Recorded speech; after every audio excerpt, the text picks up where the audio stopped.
Hey guys, Joe Miles here with Osseo Gear. This is the Mission Whitetail podcast. We're going to be doing a deep dive into what it truly takes to kill these mature bucks.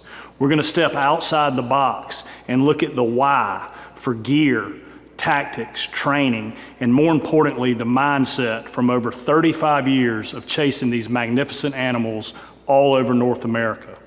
Thank you for following along and welcome to Mission Whitetail.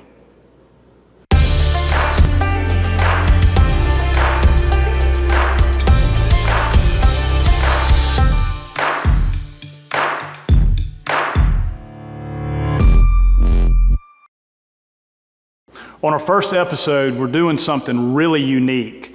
We sit down with the guys from GBRS Group, and guys, if y'all don't know who they are, you need to look them up. These are some of the baddest dudes on the planet. They're medically retired SEAL Team 6 operators and just incredible guys with a wealth of knowledge.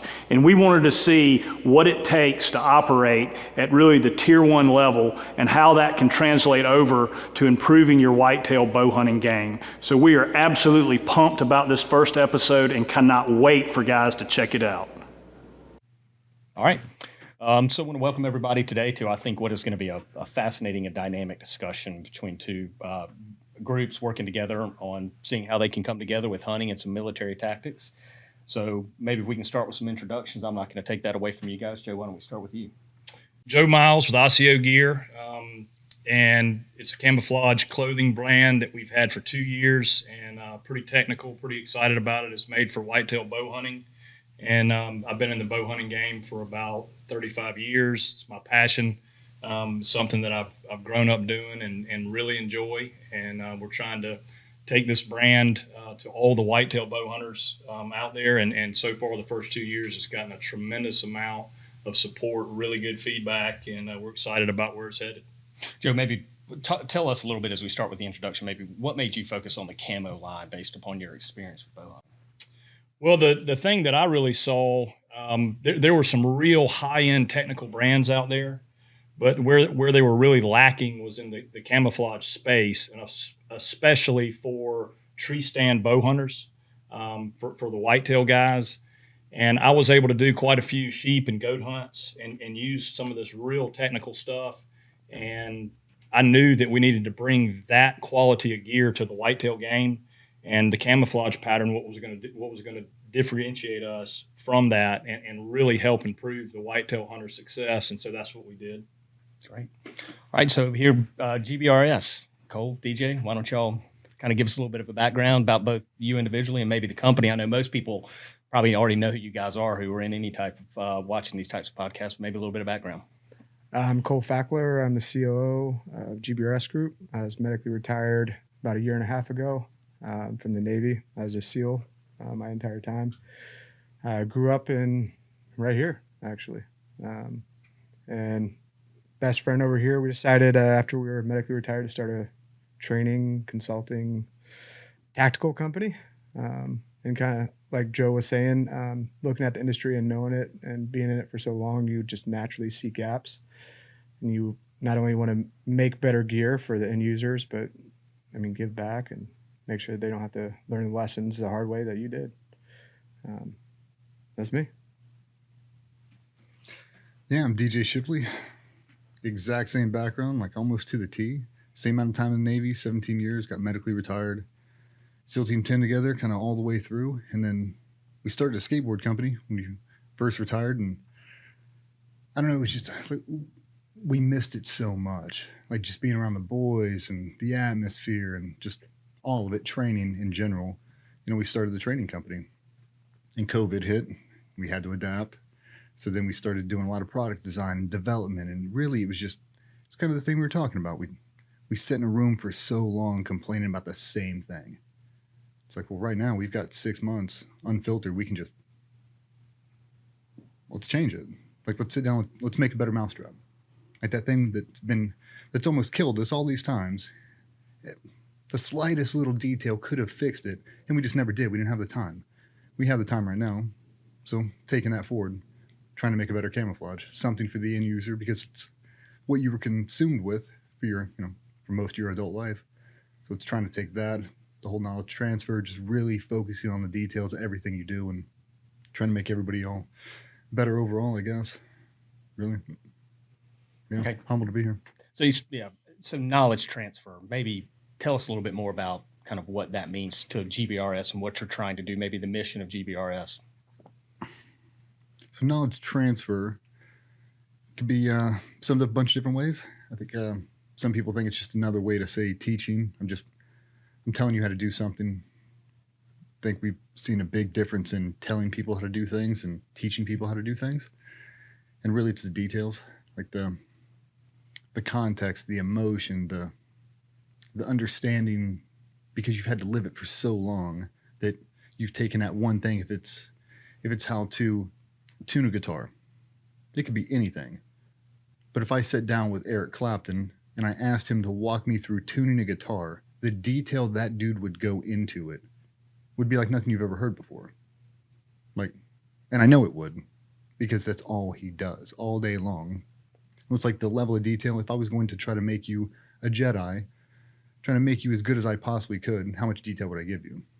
All of it. I'd give you the detail you don't know you need. I think that's the thing we do, is we tell you the thing you don't even know you need. It's 3 or 4 years later, you come back and you're like, that's why he told me that. Okay. It's like you save people years of heartache if you just give them the details. I think part of the knowledge transfer too is a lot of people teach off of theory. They don't really have any real world experience. They're teaching off of something that they've learned. And what we're doing is, yes, we're teaching off of theory, but something we've actually experienced. So we're connecting reality with that thought process and theory and connecting it with reality. And people are like, and I'll steal this idea from DJ. He always says it, but it's like, if you're going to teach your kid how to bike ride, like really just teach them to balance, learn, and like just ride their bike. Like if you obsessed about it, it's like the weight shift, like the seat height, doesn't matter. You just took their training wheels off or not. But if you get consumed with it and break it down so your 4 or 5 year old can understand, that's a detail we're talking about. Again, theory, but you're connecting reality with it and your experience. Like, I mean, some people argue that, you don't need that much. You don't need that much detail. It's like, you're going way into the weeds. Well, when it's life or death, we teach based on, I'm never going to see you ever again. There is no part 2. There's no part 3. I'm giving you everything we have on day 1 that I would you get in 5 years. And I think that's the thing, is anybody who's ever trained with us, you don't forget it just because of the passion the instructors have and the level they're willing to go to try to teach you, because they realize what the end state is. They realize how high you have to be able to perform to survive some of these things. So it's, yeah, man, like I'm going to give you every ounce of this detail because I'm not expecting to see you again. And if you never do, if you retain anything, you'll retain something of this, because I'm going to keep harping on it over and over and over. And if you data dump everything, you'll retain something. You'll retain this. So, yeah, I think knowledge transfer, it's a good universal concept. Because at the end of the day, I think if you take out the combative aspect of it, the firearms aspect, the mindset, if you take out all of that, I think we cover universals better than most people. Like, he's talking about, like, I'm going to teach you CQB so detailed in the training methodology that you can overlay it to teach your 8-year-old how to ride a bike. Because you don't look at it. It's like you ask a long range guy, what's your cold bore shot? Well, I know you're an amateur because you just asked me that question. What are the environmentals? Like, what's the altitude? What's the round? What's the barrel length? Like, everything that goes into it, it's like, you're not even asking the right questions, man. We're not even on the same topic right now. It's like being able to do that. It makes people a better instructor. That's really what we want, is we want you to take whatever your skill is, whatever your passion is, and sit there and spend a lifetime molding it and making it your own. Have some ownership and accountability for what that thing is. Don't just regurgitate it because he said it, because Cole's better than me, and it's whatever Cole says is gospel. I just say it. No. Take that concept, your experience, and sit there and polish this marble for as long as it takes until you understand every aspect of it, and then I transfer it to you. It's not a regurgitation. It's a transfer. Like, this is everything I have. Here. Like, that's not a transfer to us. Wow. Yeah. That's great. So maybe hunting, military and kind of some of the tier, what you guys do may not immediately make sense in working it. But Joe, I know you've had some experience in kind of how did you get together with these guys? Yeah, so that was it. We there were some issues going on, and I really wanted to learn some self defense type stuff, and I contacted DJ and Cole, and they set up a course for me to come up and do some training with them. And when I got in here and started doing that, and saw kind of how they operated, how they worked on things, and the paying attention to the smallest detail of every little thing that we did, I just said, this absolutely equates to what we do when we're really bow hunting at a high level. The mindset we have to have, the obsession over the details. And I learned a ton, obviously, about my pistol, concealed carry, tactics, but I think not necessarily more importantly, but to coincide with that, the actual ability to take things to the next level. I mean, you guys did, SEAL Team 10, and then you went to DevGru and, the highest level. I mean, you look at Tom Brady, Michael Jordan, what you guys did, and the knowledge that I took home just from a daily perspective on whatever you're doing, that's what was just, it blew me away. And I think the first time I came up was in July. Whitetail season started in August. And I caught myself numerous times saying, no, this is the way that needs to be done. Whether it was cutting a limb down or getting fresh batteries for a trail camera, changing arrows out, whatever it may be. And I had my best whitetail season ever. Now, there's obviously some luck that played into that, but I was super disciplined this year and really paid attention and upped my game. And so I saw, obviously it's apples and oranges, what you guys, did do as far as the military and going after, highly dangerous people. But the mindset and the way you approach things is very parallel to what we do at a high level of bow hunting. I don't think there's any question about that. Yeah, I think one of the things I heard you mention a couple of times that I think you learned from them was mission planning, right? Mm-hmm. What does that mean to you kind of, and how did you get that from these guys when you were up here? Yeah, so mission planning for whitetail is when you get to a level where you're really after the top tier deer, you have to have a plan. You just can't go out there and haphazardly go into the woods and think it's going to, come together. You've got to have a plan from trail cameras, how you're going to get in the woods, where you're going to hang your stand. It goes endless. And, you said to me, you need to get mission planning for whitetail. That's what we can help you with from a mindset perspective. Well, you're already doing it at a super high level. These hunts you do, that's world-class expedition style stuff. So you already do it, but a lot of people don't have a formula or a metric to transfer it to the next guy. Like, I'm just super successful because I'm OCD about everything I do. But sometimes you forget the things you do naturally. Like, I have to tell this dude all the time. Like, we'll be teaching something and he's ambidextrous and he forgets that no one else can do that. Like, you're doing it so fast, you have to slow it down and really show them because you can do it both hands. Like, the normal person can. And he makes it look so effortless. I'm like, you don't realize how hard that is what you're doing. Like, the details you go in with the hunt, we kind of back it up like, I want to be in this position, covering this swath at this time, and we back up the entire timeline. Well, how long does it take me to get from my house to the point where I exit my vehicle? Well, 45 minutes. Well, now it's school on a Thursday. Now I've got school bus traffic. So now it's going to be an hour. Because if you miss it by 30 minutes, it's over. It's over. Yeah. Like, it's that planning. Like, amateurs talk tactics, professionals talk logistics. Like, you didn't equate that 15 minutes because you're out of fucking gas. Like, a pro would have known that I was at a quarter of a tank. That's an hour-long drive, and I'm going to have to stop and get gas. Well, those 15 minutes just blew out my entire season. Yep. You know what I mean? Like, I've been stalking this thing for 3.5 weeks. Thanks, honey. No, I couldn't push mow the lawn right now. I have to leave. Now I've got gas scented on my shoes. You know what I mean? Yep. Like every detail, it all matters. Like my wife washed all my hunting clothes and tied. I can't go hunting today. Like a layman, I'd throw it on like, I'm just going to send it. We No. can't send it. It's No, not you worth can't. it today. Like not cutting out that one limb right now. It won't be better tomorrow. It won't be better on Wednesday when he gets in your stand. It still won't be clear.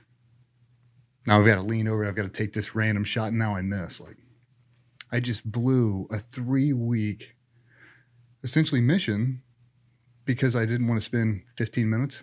I didn't want to save it today and go home and get my saw and come back tomorrow, do the prep work.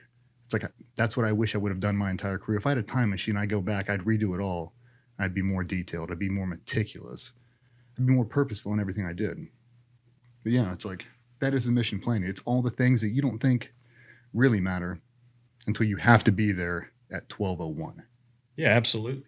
You know, you got a thermal shift with the wind, and there's so much. We could go down a huge rabbit hole, but that is, you know, with your mission planning, our mission planning, it is the details. It is absolutely the details, and a lot of guys miss that. You know, and yeah, you don't, you know, guys will say, "Why do I need to do that? I'm going out to my tower stand in my blue jeans and my white t-shirt," and that's absolutely fine.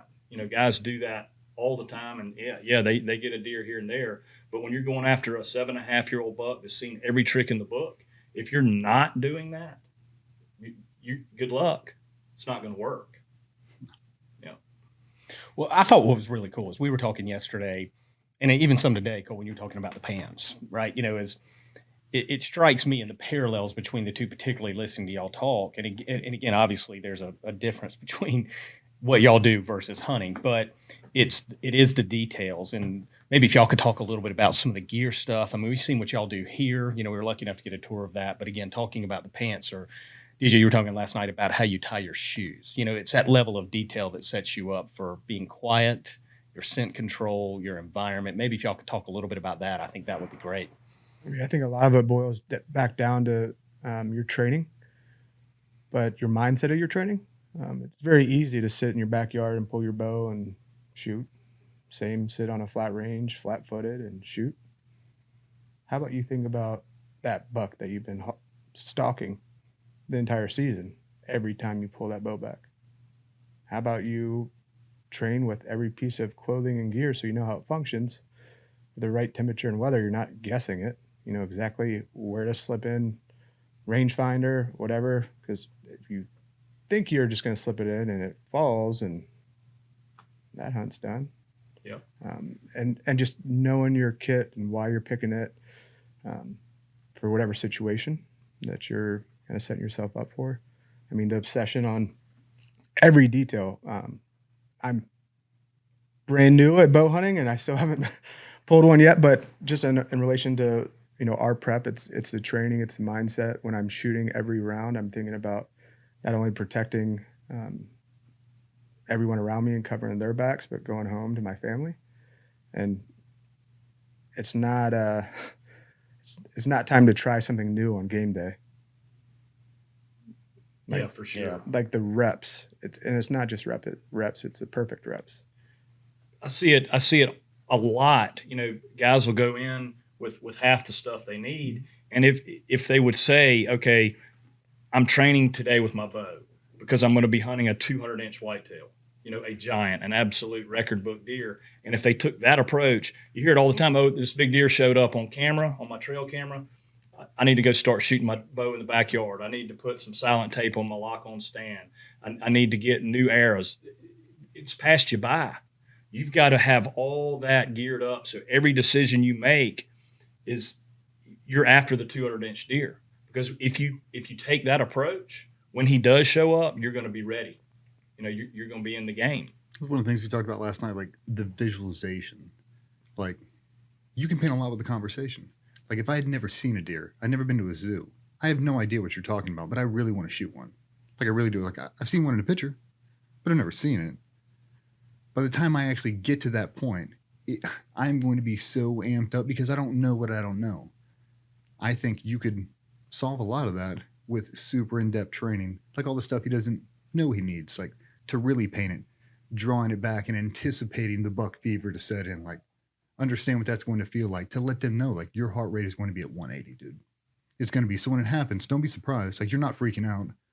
You just settle, take a breath. Like, you can hold that bow at full drawback for a minute 40 before you really start to feel fatigue. Like, you've got time. Just chill, take a breath. But as you're talking through it every time, he's burning realistic reps. Like, how many times you sat there with that thing drawn back and just, you're a pro, so you can calm yourself down, but I can't. Like, I don't know what that looks like. You've got to paint me the picture. And if you paint it really detailed, it's like I'm there. It's like you can make training so realistic that at a certain point, up until set act, like, he's not going to know the difference because he's prepared for it. It's like we can shadow box for a long time. Once we start sparring, we get better and better and better. And then when game day finally comes, like, you've put everything together. Yeah, I think the visualization, like, you see skydivers do it all the time. Like, in the plane, just everything they're about to do, like, eyes are closed and they're going through it in their mind. Every ounce of it, the timing, the cadence, everything. It's like visualization's a huge thing for me. We did a video recently on new jackets, and basically kind of went through every step of mag reloads, concealed carry, drop leg carry, and the problems that you can run into. And again, it goes back to knowing your kit. It's like, don't just get a new piece of kit, which jacket's a piece of kit. Think it's just going to function the way you want it to. And we walked through all kinds of drills. It was like mag changes. Like, well, the sleeve's really long. Like, the sleeves are really loose. Like, I'm catching on my draw, or I'm catching on my mag change, and you got to drill it. You got to train it. So when that moment comes, whether it's a buck or anything, got to be able to perform at your highest level. Yeah, I mean, you can't assume because somebody said it on Instagram. Mm-hmm. You need a heavy arrow with 40% FOC, and so that's what you shoot. And you've just completely weakened the spine of your arrow, and you don't have a clue. But this guy said it, so you take it. You got to test it, and you got to ask yourself why. Why am I using this particular stand? Why am I walking in this particular way at this time? And if I mean, I've made every mistake there is to make whitetail hunting, and you are going to make mistakes, but you've got to have the plan, and you've got to say, why am I tying my shoes like this? Why am I putting my pants on like this? Why am I hanging this trail camera right here? And have a plan in place and execute the plan. And then if it fails, you're going to learn from that, file it away, and next time it'll get better and better and better. And that's, if you're going to be self-taught, that's the way really to do it, is to ask why, make a plan, and execute it. And that really works in the whitetail space for sure. I mean, I think you hit the nail on the head too. People just see it on social media or Instagram and like, well, that works for them and they're world class. That'll work for me. Or people will send pictures of like, this grip is really messed up. It's like, well, maybe that guy's hands are like broken. Like, they're really messed up, or shoulders or different things. And it's like thinking everyone's kind of technique will always be perfect and work for them. It's like they discount injuries and maybe a non-dominant eye. I have no idea what a non-dominant eye looks like shooting a bow, but I'm sure you could break it down. Yep. Same way we do. How big of a problem is that for you guys? I mean, how often do you have to deconstruct someone that comes in with an idea of how to do it because they've watched it on Instagram or been trained by someone who maybe wasn't proficient? For CQB, it's pretty easy. I mean, you just can't argue with it. Like, that just comes down to reality. Like, would you do that if I was in there with a pistol? Like, if I fired 3 rounds to that door and I walked back and I said, come get it, are you going to do that same thing? The answer is no. Then don't do it right now. Like, it's not Instagram. It's not YouTube. It's not some kid playing Call of Duty. Like, that's real, man. Like, you're a police officer going into a super bad cartel house, and they're going to shoot at you. And if you don't take that right, they're going to kill you. And if you don't do what you need to, they're going to kill him. It's real bullets, man. Like, you can't fake that. So we have to play it like what we'd actually do. So a lot of it we can solve in conversation. The grip stuff, like, I don't care. You can hold that pistol however you want to. I'm just saying, if you don't know how, try this way. Try really holding on that gun. Just from a guy who, I'm normal, man. I'm a human. I get scared. And if I have to shoot somebody, I'm definitely scared. Right? Like, if I'm at 7-Eleven and some dynamic situation happens and I have to pull that pistol from underneath a t-shirt and shoot someone, every ounce of my being is going into that grip. There'll be no 60-40 split. There'll be no, that's just not how reality works. That's just not, oh my God. I'm swimming through layers of t-shirt trying to pull out a pistol to save everybody. I'm going to grab that pistol at 100%. I need to, especially if I'm inside of this range, because if that big idiot grabs me when this gun comes out, it'll be the last thing I ever do. If he takes that gun from me, it is over. So that's kind of the school of thought with 100% grip. I never said anything about having two hands on it. You're thinking flat range shooting from the 7 meter, from the surrender position, go. I've never seen that. I've been in a couple, and I have never seen that happen. I've never seen a shot timer overseas. I've never seen it at 7-Eleven. I've never seen these cop shootout debriefs where shot timers go off. You're not going to know. You're just going to rip that thing and pray for the best. So we have to train for that. Yep. The grip does matter. Stance matters because you're wearing body armor. It does matter. If it didn't matter, we'd all just lift our arms up and expose your sides, wait to get shot. The way you stand does matter. So it, like looking before that, right? So looking at grip and shooting style and all that, how much does it come into play, or how often do y'all see it when you're doing your training where someone, their clothing may get in the way? And I think you mentioned that, or their holster. I mean, that has to be a huge part of it, right? Of that either mission planning, knowledge transfer, or whichever one, but making sure you're prepared for the moment when it comes gear selection, clothing, all of that, right? I think a lot of times the basic foundation is overlooked. I mean, just across the board, they want to do the super cool things, and it's like, you can't really do that without a foundation. And we always hammer back the foundation. We go back to it, we revisit it, and we drill the basic level foundation and build up. Yeah, I mean, like, nobody wants to hear that. There's no magic drill. Like, if you go to the Patriots right now and watch practice, it looks just like the Jets. Just like a high school football team. Same thing. They're running the same plays, just more dynamic with bigger humans. That's it. It's like at the highest level. You think I go in the 7 meter and we do cartwheels and shoot between our legs? Probably not. Nope. You want me to go up in the Rockies with you and go stalk a whitetail and be successful without doing any practice? I just took everything out of the plastic. And Not it good. sounds like a recipe for disaster. Yes. But it looks really cool. Still got the tags on it. Yeah. That kind of strikes me, right? I mean, even if from personal experience, when you translate it over to hunting, like what goes into the, whether we call it the off season or what, but the gear selection to make sure that a guy who can stand on a 3D range and hit a bullseye every time and translate that into the 200-inch deer. Yeah. Now, how do you translate that? Yeah, I mean, obviously, there's new gear that comes out every year, and you have, like, we're in February right now. So I call February kind of training season because whitetail season's out, and this is when you get the new gear, the new arrows, the new broadheads, bows, stands, everything, and you test all of it. That's right now from February to May. That's training. That is getting better at your shooting. That's trying out all the new products and actually literally testing them. You're not going to pull the tags off August 15th before opening day, or you're not a professional, right? You're not a professional, and you're constantly, if you're constantly thinking about the 200-inch deer with your prep, and you're fighting three things: sight, sound, and smell. And if you keep that in your, in the forefront, those are the three things that you have to defeat. And when you're selecting your gear, if it's not going to be quieter, if it's not going to help deter the scent, if they're going to be able to see you can't use it. Just because Cool Joe with 15 million followers on Instagram wears the fancy whatever, if it's not going to hide you better in a tree, you can't use it. I don't care. The sponsorship in the hunting game is big. And you have to pay attention to that. Is this guy telling me this because it's going to help me be better? Or is he telling me this because he's going to get a sponsorship for it? And you have to weed through all that because there's a ton of that in the hunting game. It's almost like NASCAR, with the sponsorship stuff. And if you keep those in the forefront, sight, sound, and smell, Is this arrow going to be quieter?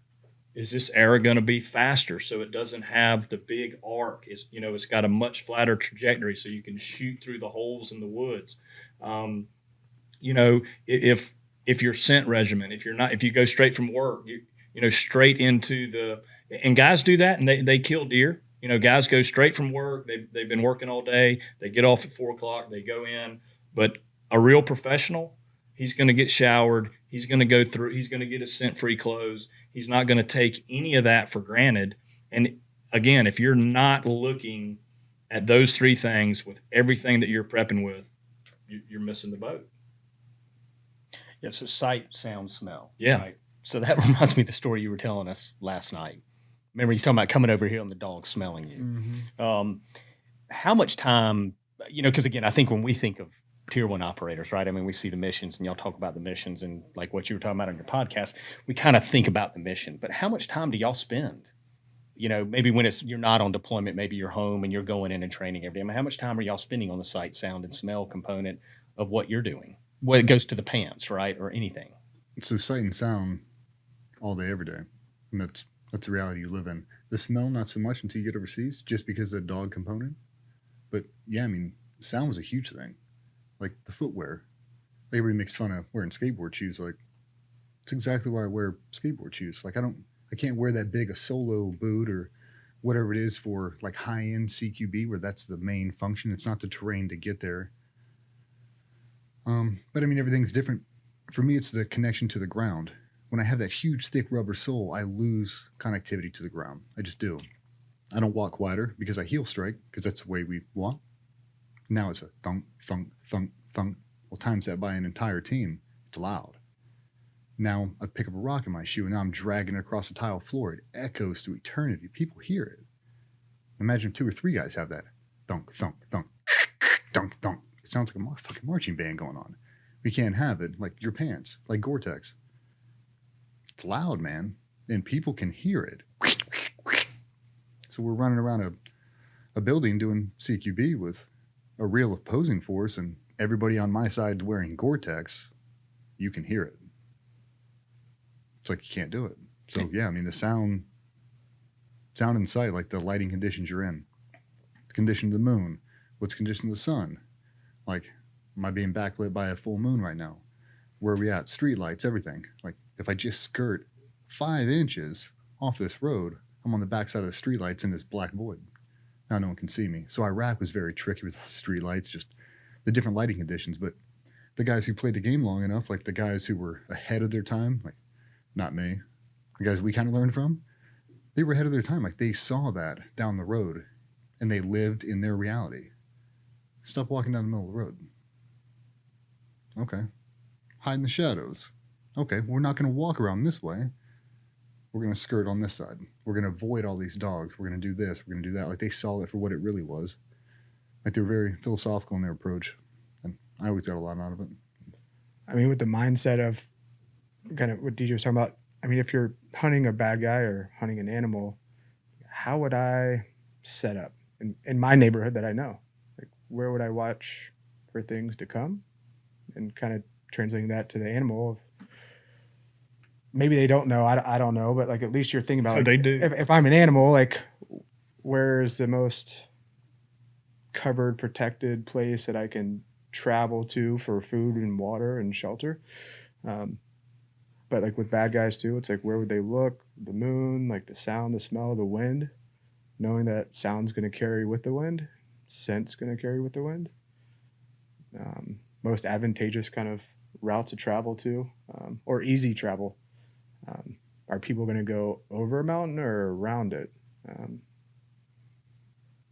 Yeah, I mean, sometimes it's looking like, well, the only way to get to that is skirt around it.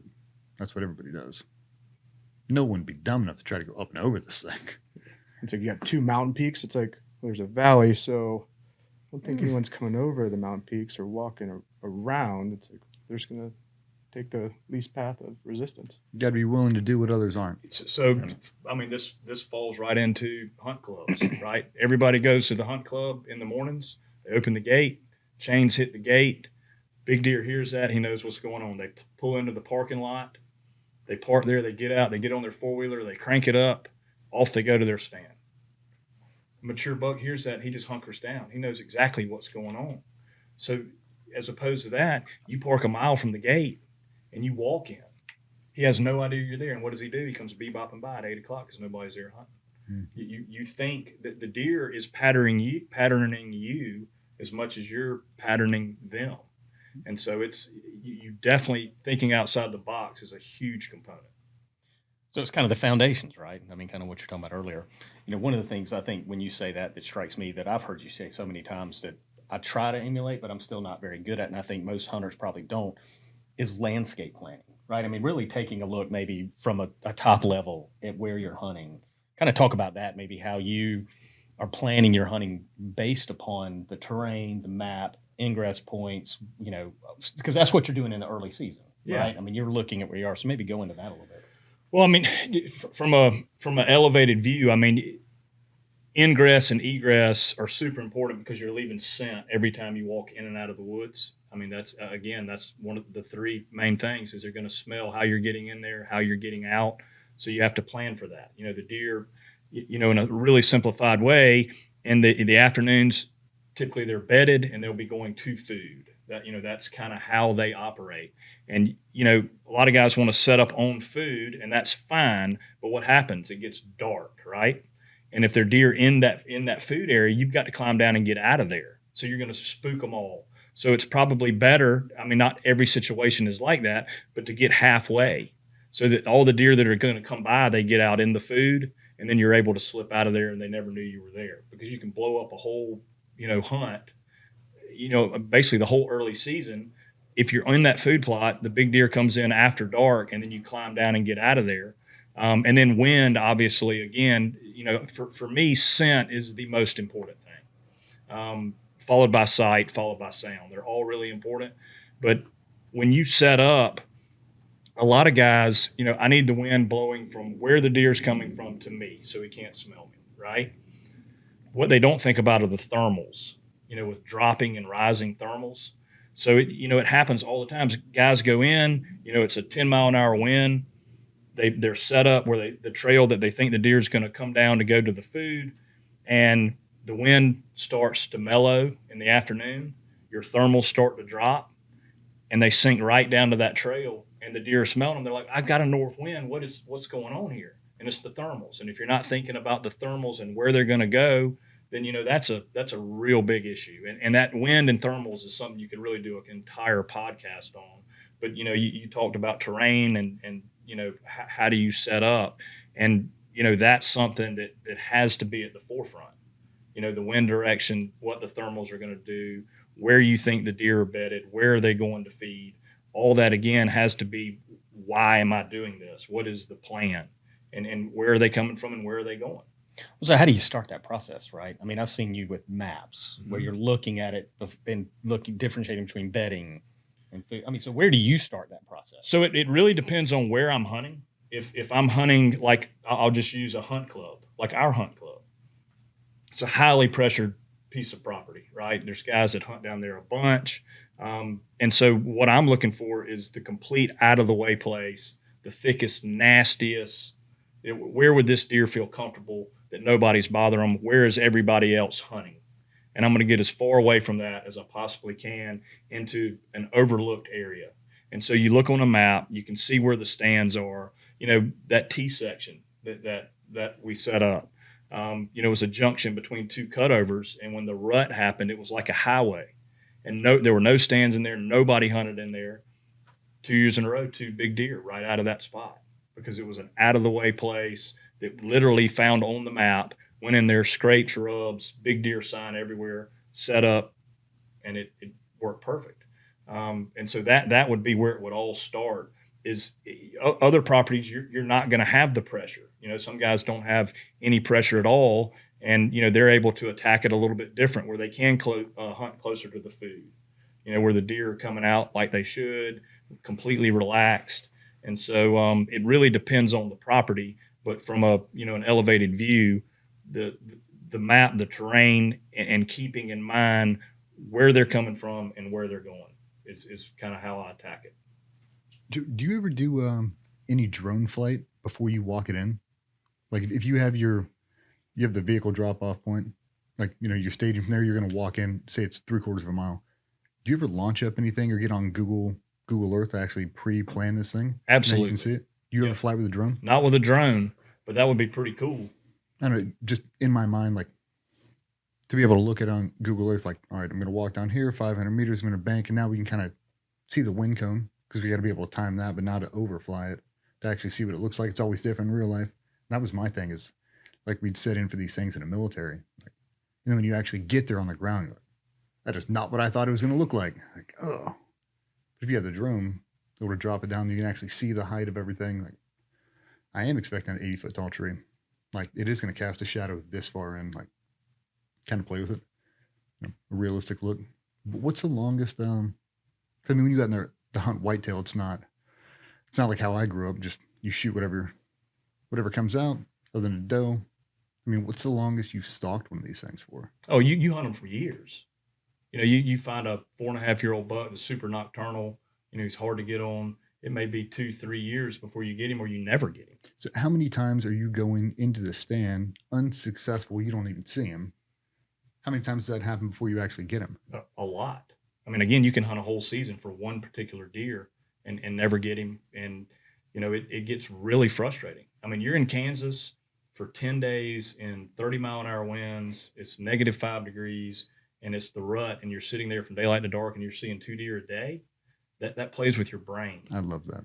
I mean, it really, but when you beat him, when you finally figure it out and you beat him, and here he comes, and he has no clue that you're there. He walks by 15 steps, shoot him with the arrow. Man, that is the tippy top. Yeah. Because they're so hard to get, and the mature ones are so smart, and they're masters of their environment. When you can get in there and manipulate it, and they don't know you're there, man, that's something. Do you ever, on those kind of hunts, change tactics? You're like, this just isn't working, and look outside the box. Like, let me try this. Like, 100%. Yeah. I mean, you guys think, oh, I got to hunt. No, if it's not going, I'll back out and get somewhere where I can see 4 or 5 different draws in glass for 2 afternoons. And lo and behold, right at dark, he got up out of this little CRP thicket. You think that's where you found your most success? A lot of, scouting more than you hunt is ultra important. I had a good year, shot 8 mature bucks this year, but I probably sat in the stand less than I have in the past because I spent so much time scouting. And I mean, there were multiple mornings that I would get up at 4 o'clock, drive to where I was going to hunt, get out, and these dadgum weather apps are always wrong. You get out of the truck 4 o'clock, 5 o'clock in the morning, check the wind. It's exactly opposite. The thermals are doing something completely different. And what do? You abort the mission, right? You leave, because you know that if you go in there with the wrong wind and that deer smells you, this game, he knows he's being hunted, it's over. He's going to go nocturnal. He's going to leave. And so that's the discipline, right? Is that if you don't do that, you lose. And that's really, you see a lot of guys that are competing with each other hunting. Oh, I killed this great big deer. Oh, you didn't. Whatever. I don't ever compete against another guy. I'm competing against the animal. If Wes kills a big deer, man, I'm so happy for him because I know how hard it is to do that. I'm not competing against other people. I'm competing against that deer, and when I can beat him, that is really special. Do you think I won't say stereotypical hunters, but just kind of I say part-time hunters, since everyone has a day job, they go in with a stereotypical mission planning of like, I went to my stand and I didn't see anything, or just the luck of like, I was in my stand and I got a great deer. But if more of the stereotypical hunters stepped back and said, if I was a deer, how would I move or think? And approached it that way. Well, my dad told me he put up the stand. It was a great tree and it's kind of an opening. And yeah, you have, without a doubt, you got to create a plan. And that's where most guys don't do it. Most guys stumble into the woods. They see a scrape in the middle of a big oak flat. They throw up a stand, they hunt there, and they never see the deer. Why? Because that deer made that scrape when it was dark. There's no bedding anywhere near here. There's no thicket. There's nowhere for him to hide. If he's in this oak flat, it's either right at dark or it's after dark. So that's back to the terrain thing, is knowing those thickets and those bedding areas, and you learn them during this training period of February, March, April. You can go out and walk, pound the brush, look for these things and find them now, so that then in the fall you already know. You can't go in blind. Whatever property you're hunting, if you do go in blind, you need to be hunting.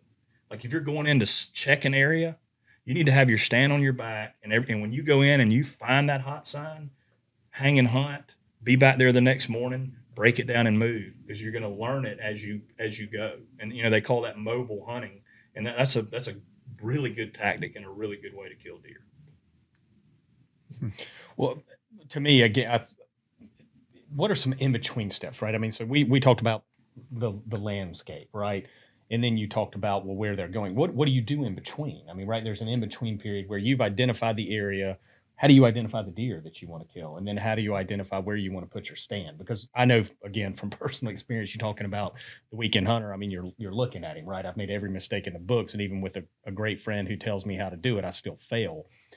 But how do you get to that? How do you get from this looks like a great area, I see a scrape, I see signs, to now you're in the position to make the kill because you've chosen the right deer, you've chosen the right stand placement. How does that all work? So that goes back to 100% of your scouting. There's three ways to find out about a big deer, and that's really it. You see him with your own eyes. You get an intelligence or a trail camera picture of that deer, or you hear about him from somebody, right? And that's the most unreliable. You got to verify that. But you see him scouting from a distance, early season, July, August. These guys in these bean fields, they're in bachelor herds early. They come out to the fields early in the afternoon before the season starts, and you can find that deer. Now, when they shed their velvet and all that comes off, they'll move out to their rut or winter type areas or fall areas. They break out of that, but at least there's a big deer in the area. And then running your cameras, doing long range scouting, you climb up and you watch, like that place in Kansas. It wasn't working. I wasn't seeing anything. So I backed out and I went up and got on a big ridge behind the property and just glassed for 3 afternoons. And so really that's how you do it, or how I do it, with trail cameras, and then the long range scouting, and then the mobile hunting. If you're not having luck with what you're doing, you got to change it up and think outside the box. How many guys do you hunt with do that routinely? Because it seems to me, and again, that most people wouldn't take those 3 days, right? I'm in Kansas. I want to hunt. I mean, I'm not out here to look through a set of binoculars. I'm out here to kill a big deer. Yep. But ultimately that leads to failure. I mean, how many guys do you see that aren't willing to do that? A lot. Happens all the time. Yeah. I got a question, a super basic one, but so when you get a new stand, how often do you see people take their new stand just out into the hunt instead of put it up into a tree?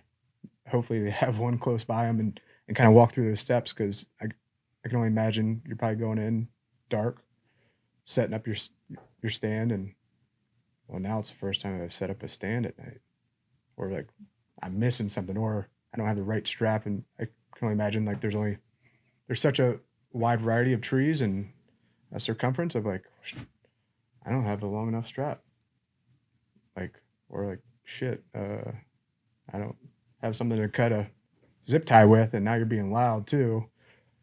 Now sun's rising and sitting there at the bottom of the tree. Yeah. So there's 2 ways to do it. You have what I call preset stands, where I actually have a backpack that's got all that stuff in it. It's got hand saws, extra straps, longer ratchet straps. And what I'm doing there is I'm taking a stand maybe in the middle of the day, and I'll go into an area that I have scouted in February and know that it's going to be good in season. I'll go and hang the stand, and I'll have all my stuff with me. So it's 1 trip in, 1 trip out. And I always hunt that stand that first afternoon. You can do it in the dark, but it's really difficult because you don't know exactly what you're going to have around you when it gets daylight. But So that's the one, is to preset the stand, come out, and then go back in and hunt it. You can also hang them in the off season when deer season's not in. You can go in July, August, before your season starts, and pre-hang stands and have them ready in what you think are going to be good ambush points. And then back to the mobile side of it is where you go in and you actually hang and hunt. And you can do that in the dark, but the issue you have is when you climb up, you're going to have limbs and stuff out there that you can't see in the dark. And so what I prefer to do is to go in, hang the stand, hunt it that afternoon, and then I'll leave everything hanging in the tree. Then I'll leave after dark, and then I'll be back in there the next morning, climb back up and hunt it again. Then you can break it all down, move to the next spot. How many dry runs did you do before you actually did it real well? Because where I'm going with this, I'm picturing a tree in my backyard. And I can't wait for a look on my wife's face when I start hanging this thing and shooting a bow out of there. Like, and my neighbors, like, Yeah. like, what are you doing? But it's like, I'm doing a dry run. I got to figure out how this thing works. And when I actually go on the hunt, it's not that time. Like, Right. No, that's it. Again, this is the time of year that you're doing all that. You're getting the new stand, or if you're just starting hunting, now is the time to get prepared for what's going to happen in October and November. Now's the time to be hanging the stand, shooting your bow out of the stand, trying new camouflage, seeing how all that works, so that come October, and guys don't do that. Most guys hang their bow up the last day of the season. They pull it out a week before. If you've never hung and you call it's a hanger stand, right? Yep, a lock-on stand. Lock-on. Yep. It is an experience. And I, again, being one who may not plan well enough, and Joe's heard these stories, but if you don't dry run it and you start hanging the ladder and you realize you only have 3 straps and you need 4, right? Or you don't have your pole saw or whatever. I mean, maybe the best way to talk about your setup, right, when you're going in and doing it, which most people, again, fail at, right? When you're going to hang a stand, what do you have with you, right, to make sure that you have everything right to hang it? And then we'll get into the physical fitness side of it, which is a critical aspect of it too. So Yeah, so in my tree prep bag, I have a handsaw, I have extra straps, I have night eyes, I have safety lines. There's a thing called a lifeline, backup ratchet straps. I have a backup seat pad that I keep in there. Always have an extra trail camera, because anytime you go in and you see something hot, you don't want to have to go, oh, I should have had a trail camera. I could put that on here and get some intelligence. So you keep all that in that pack. And again, you go in and you hang this thing in an afternoon. You can hunt that afternoon. You got to come back. Maybe it's you've got business or whatever it may be, and you're going to come back and hunt that thing in the dark. In big woods, finding a single tree. Even with, you plotted it on your map, but finding that exact tree in the dark, you got to have some way to get back in there. So either night eyes or a lot of the lifelines now, the safety lines have reflective stuff on them. So you got to have that because you'll get lost. We used to crack chem lights when I was a kid.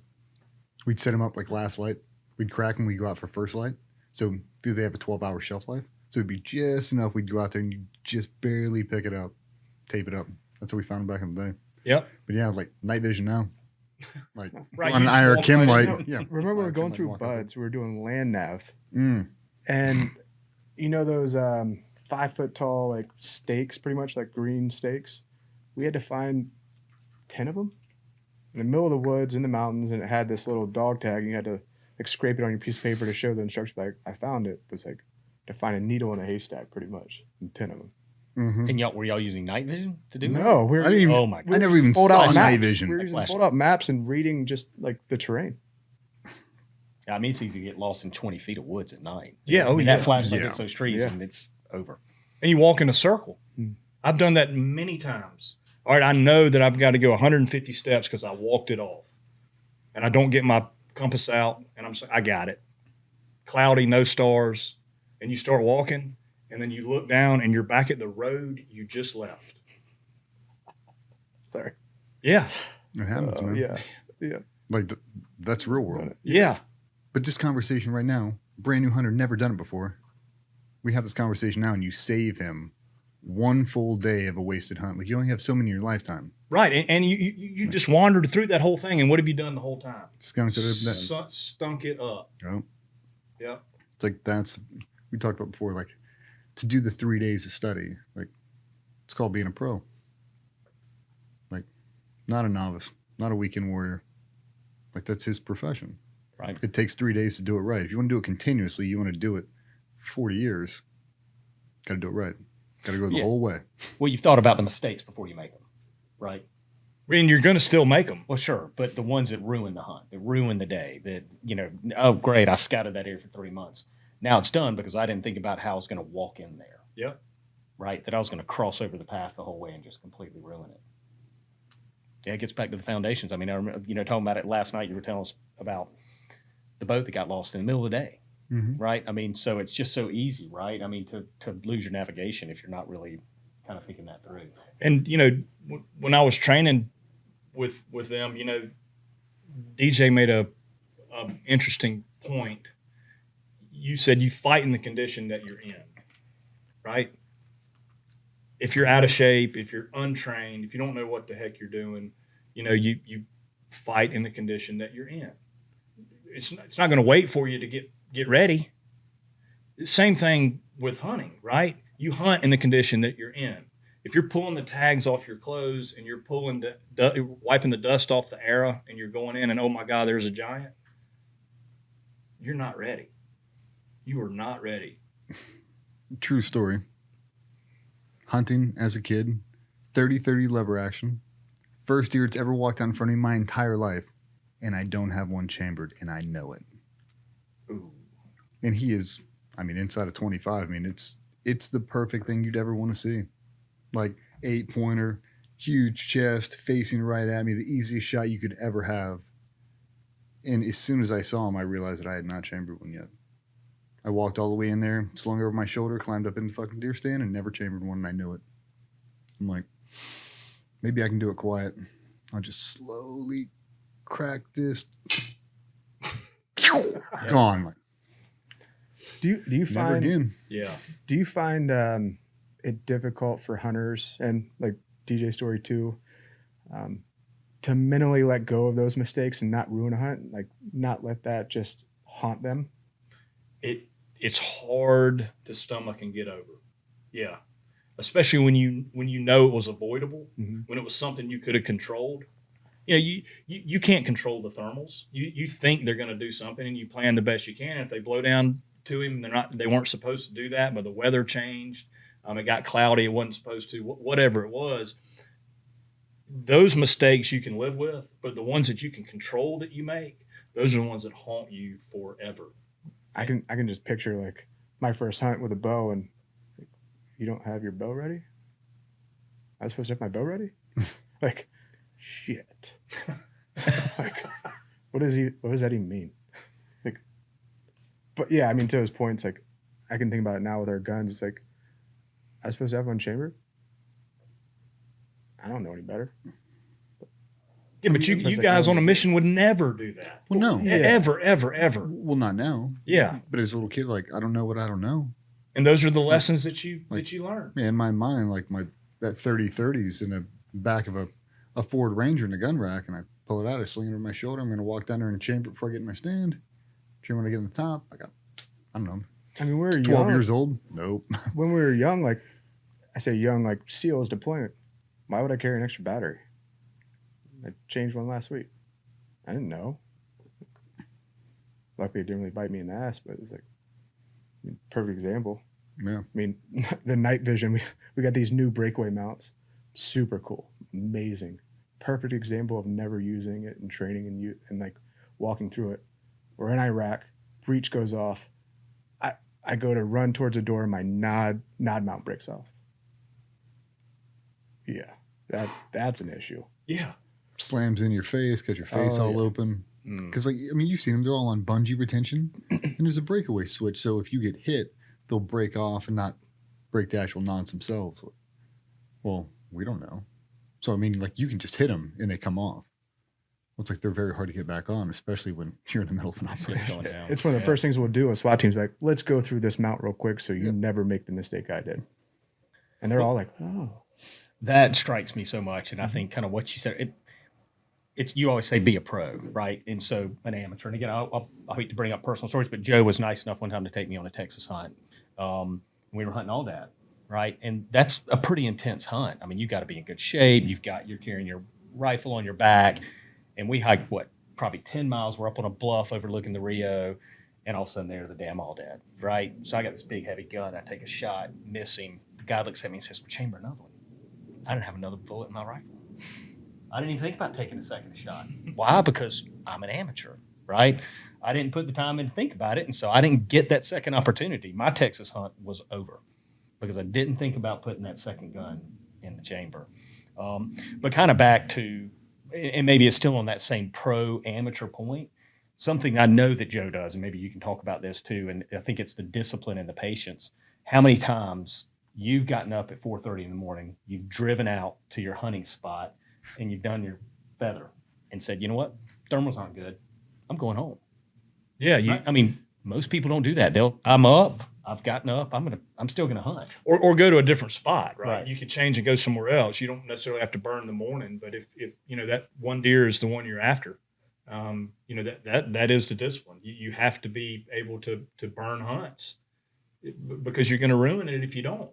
And the end state of seeing him break cover and you beat him is worth that. It's worth getting up at 4 a.m., driving an hour to where you're going to hunt, getting in there and pulling the plug on it because it's just the conditions aren't perfect for it.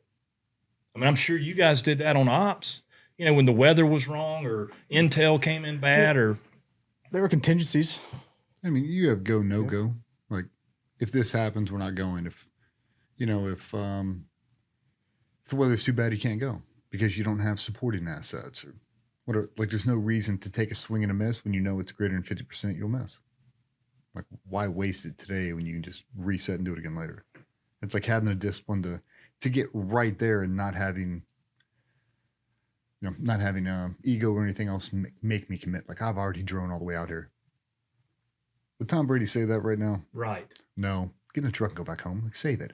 Like, don't waste this, dude. You spent so long. You spent so much money and time and energy in trying to make this thing right, and you're right here.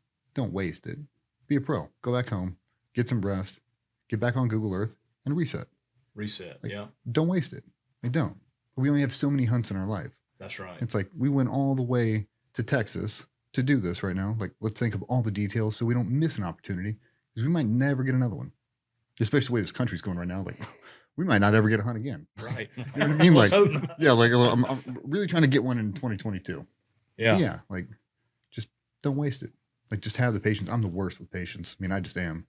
But for things that I'm passionate about, like, I try to. Like, just, I really don't want to waste this opportunity right now. It's just to be a pro. Like, what would a pro tell me right now? Like, go home, reset. Yeah. And again, the things that you can control, you have to be really proficient at. I mean, you don't have to be a bow tech. You don't have to. Guys can do that, but you need to understand all your systems. And going back to the mistakes that can happen that are kind of out of your control. I was hunting a really big deer in Kentucky, and we knew he was there. We had seen him from long range scouting, had trail camera pictures of him. He was religiously coming out to this bean field every afternoon, but he was right at dark. He came with 2 does, which is super unusual for a big deer to be with does early season. Normally they're all bachelored up, but he's with 2 big mature does. That's who he traveled with. And we went in to set the stand, and it was going to be perfect. Absolutely perfect. We're going to sneak in 10 o'clock. It was going to rain at 1 o'clock. It's going to wash all the scent away. So I'm like, I'm going to have this thing perfect for when he walks out. I got everything hung where it needed to be hung. I looked out. I had a good shooting lane here, good shooting lane there, and I should have left it, right? I had everything right. And I was like, you know what? If I cut those 2 limbs right there, I'll be able to shoot there as well. Not necessary, just making it better. So it's going to rain. It's going to rain at 2. It's going to wash all the scent away. No big deal. Climbed down out of my stand, walked over there, cut the limbs, left. Doesn't rain at 2. Rain blows out. Get in the stand. We're fine. No problem. Sure enough, right at dark, One of the big does comes out. I'm like, yeah, here he comes. I know he is. He walked up. It was like a gap in a fence, and I'll never forget it. His big head and all those antlers came up, and he had these giant black eyes. And all I could see was his head, and he reached his head out and smelled where I'd cut that branch, and he was like a dog. He backed up, laid his head down, and spun and left. Never made a sound. I did not get another trail camera picture of that deer until October at 3 o'clock in the morning. So that's what you're going against. The error was assuming that it was going to rain and wash everything away. You again, but that's one. You talk about things that you remember and regret. That's one of them that I will never ever ever forget. And that was a world class 190 200 inch velvet buck. And that's one I assumed it was going to rain, and it would have been good if it had, but it didn't. And those are the ones that really stick with you. Yeah. Or you don't get out of the tree at all. He walks out, and that's the exact lane you got to shoot from, and you hit the branch you didn't trim. That's right. Yep. Deviates off. Yep. It's like that. That's kind of uncontrollable because you're damned if you do, you're damned if you don't. So you do get into those situations.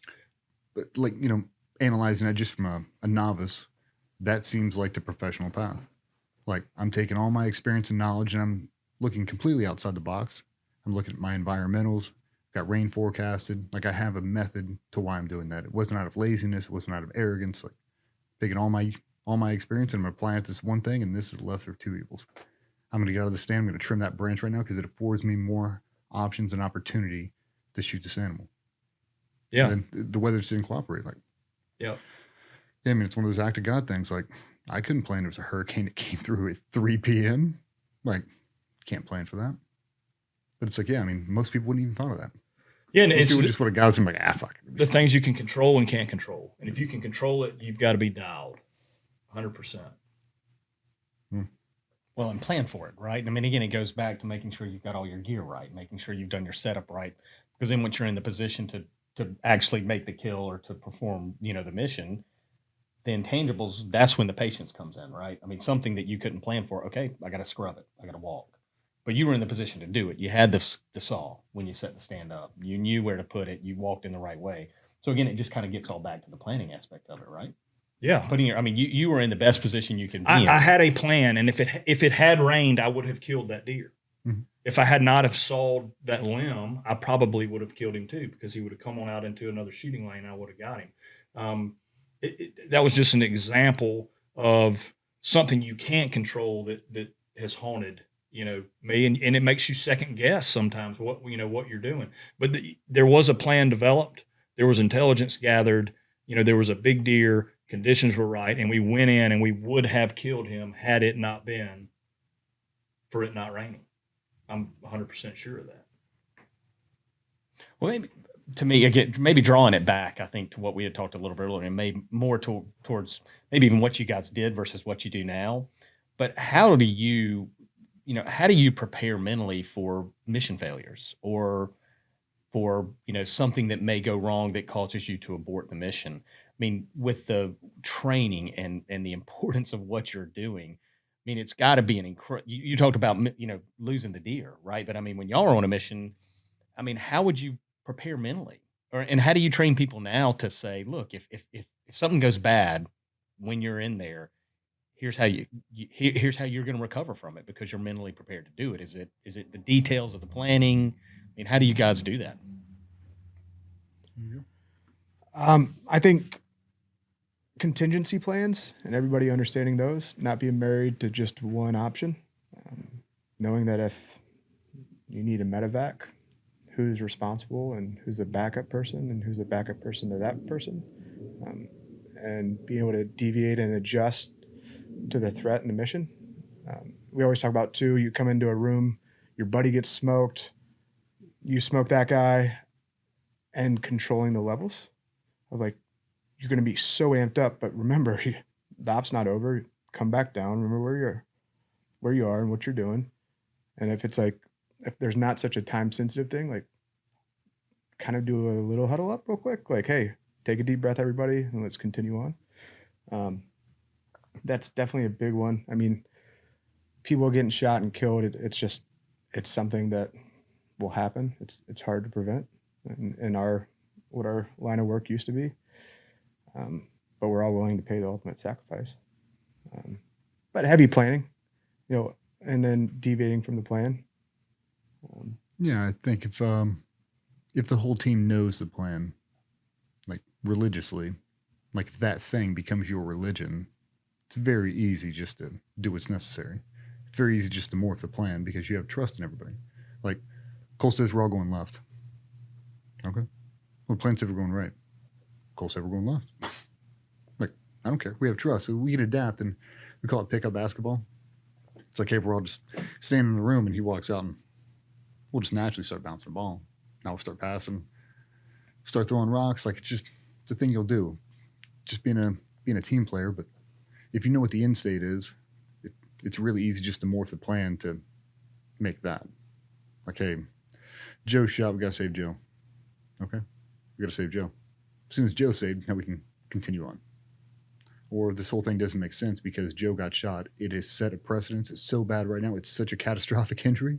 It's not worth moving on. Like we haven't committed so far. Like if we were doing a super long hunt, we're up in Montana. We all are. And I get out of the 4x4 and I roll my ankle. I roll it. Ego wants me to continue hobbling, slowing you down. But because the pace you have to set to make it the 10K into position, I'm not going to make it. We're going to blow an entire day. The professional side says go home. Like it's not worth it. Your ankle's blown out. Go. So we got to shift the plan. Continue without me. We got to go back. Just got to be able to, lift and shift and just be moldable, be flexible. Mm-hmm. I was actually going to ask you guys a question, but gut feelings and going against the plan or changing the plan. I know we have had gut feelings together and separately and opposite. It'll save people's lives and just that intuition. And I think people give themselves enough credit off that gut feeling. I was going to ask you guys, like, have you ever gone into a hunt and you're like, something's telling me I should maybe actually set up over here, take this route. You follow that gut feeling and it's successful. All the time. Yep. And we've tried to encourage that. I think your gut gets better the more you do it, the more experience you have in whatever it is, and you get in and the area is just dead. There's no birds, there's no squirrels, nothing's moving. You just feel it that nope, I need to be 2 draws over. It's just dead here. Your gut or that tree looks really, really good, but in the morning, the sun's going to hit it the earliest, and the thermals are going to rise there the fastest. So that's where I need to be. That your gut can tell you that, and it's definitely part of the process.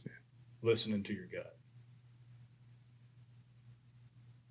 Mm-hmm. Which comes from experience, preparation, right? I mean, because I know my gut is typically wrong on a hunt, right? I mean, I'll say, God, this sucks. I'm going to get down and go walk over there to 17 because there's a lot of deer there. And I might as well have just gotten down and gone home, right? But again, that's understanding your terrain. You know where the deer are going, right? I mean, it's got to go. Again, there's that baseline. There's that foundation, right?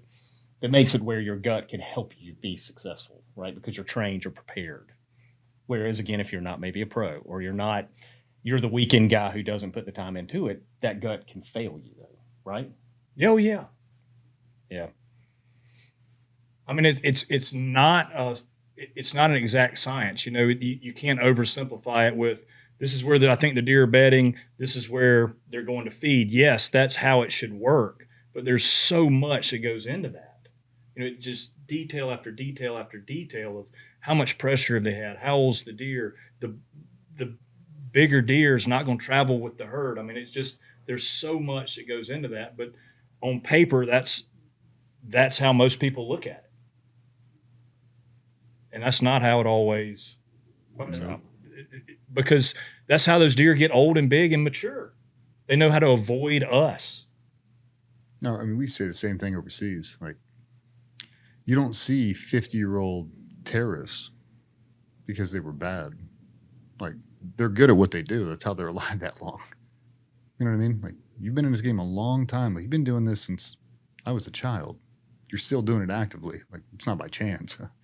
Like, those deer don't get to be 7, 8 years old with every dude who thinks they're a pro or are a pro trying to hunt them by accident. Like, they're very good at avoiding you guys. Yeah. Like, you shouldn't get them just a novice walking out there. Oh, blind luck. And it happens. It does. It's like, can you do it again? Yeah. Can you do it repeatedly? Can you make a living off of it? Yeah. Like, if the apocalypse happened tomorrow, you had to go hunt. Could you actually pull it off repeatable? No. If you could you train people to do it? Well, no. Yep. Details. Absolutely details.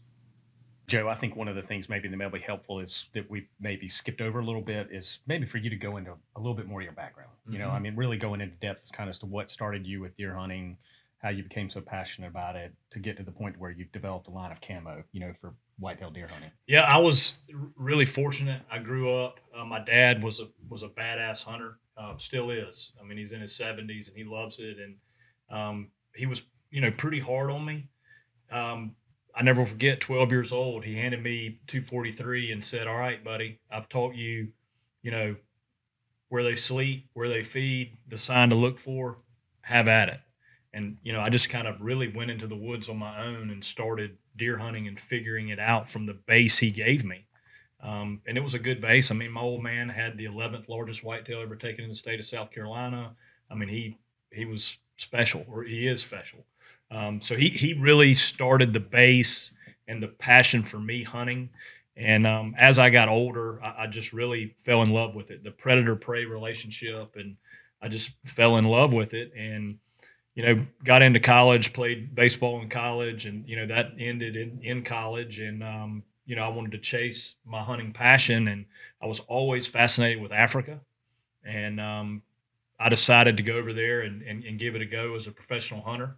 And I went over there and did a long professional hunter's course in South Africa. There were 12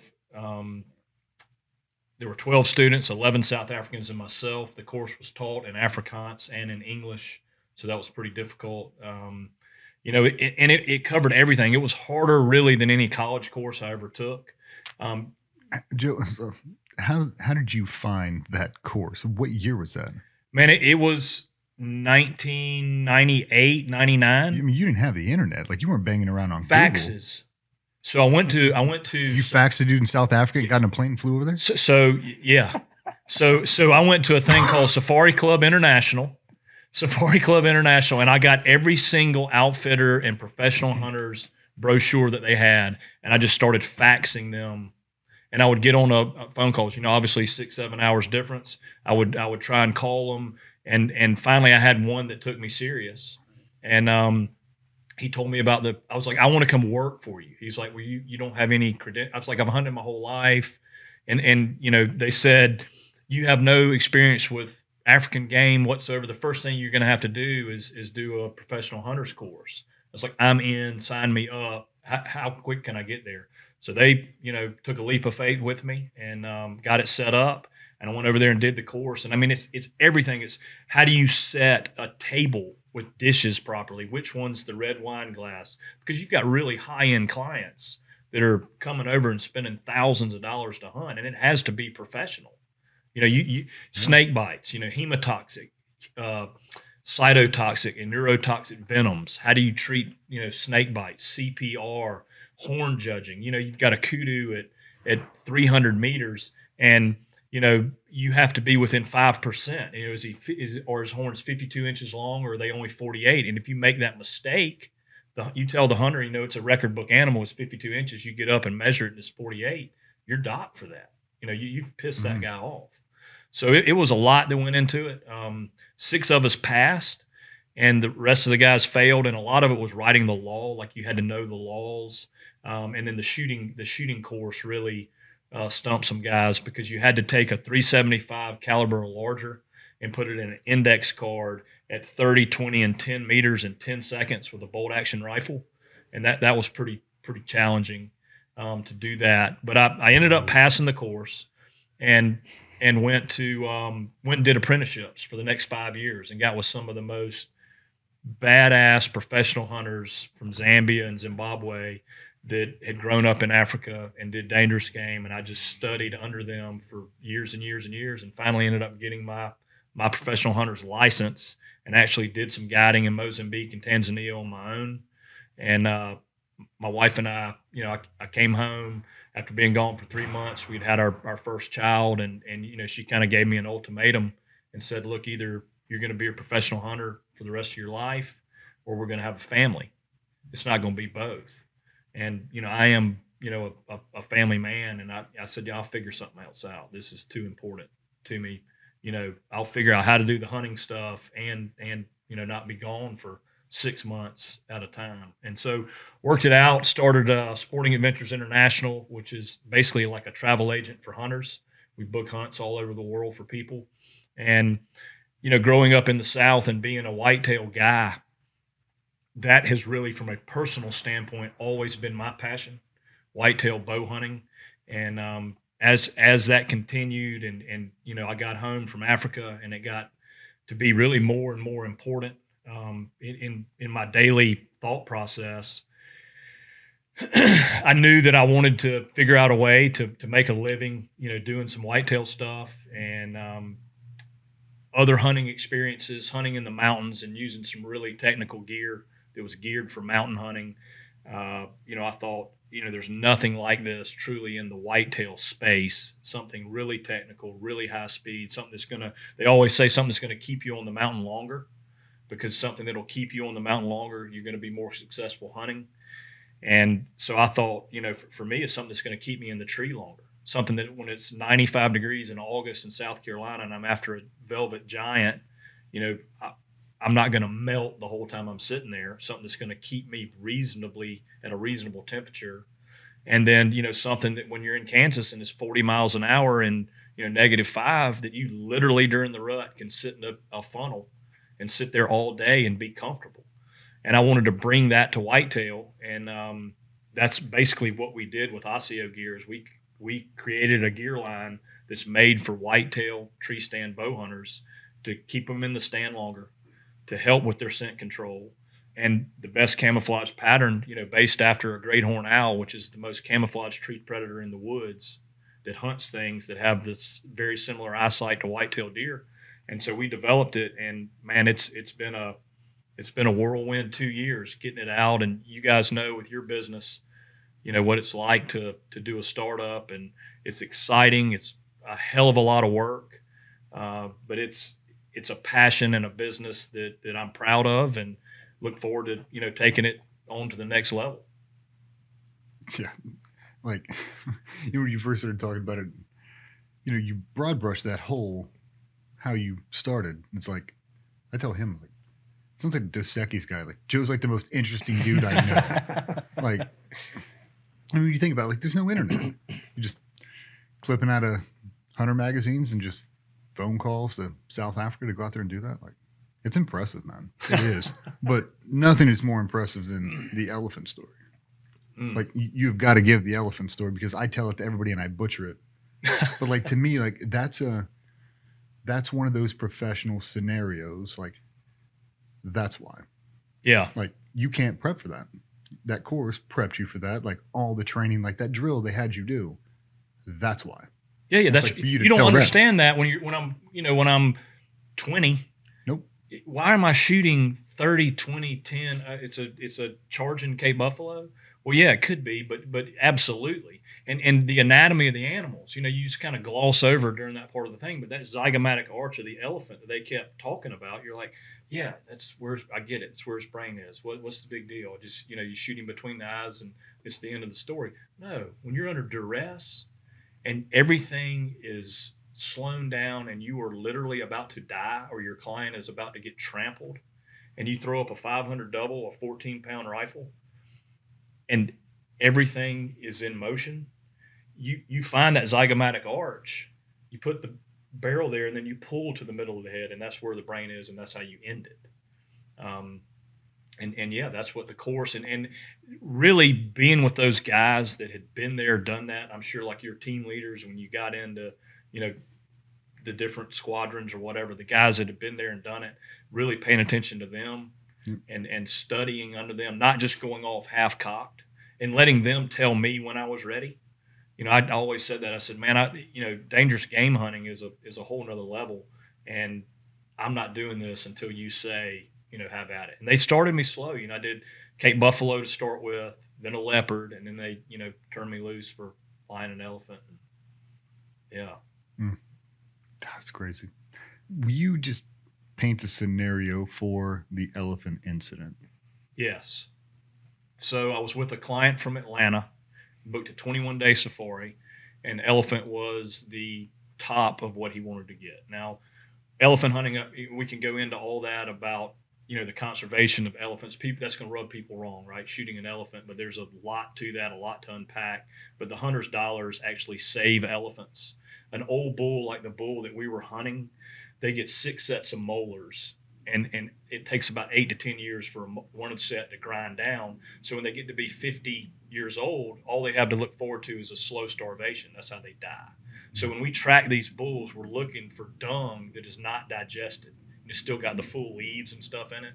So that bull is on his last set of molars, and all he's going to do, hyenas can't eat him. He's going to starve to death. So a hunter goes over there and spends $60,000-$70,000 to take that animal out. It's a trophy for that hunter, but then 80% of that goes into anti-poaching and elephant protection. So it's not like people have a misconception of people going out and just slaughtering, elephants. It's just a greedy dude that wants to go out and put these tusks around his fireplace.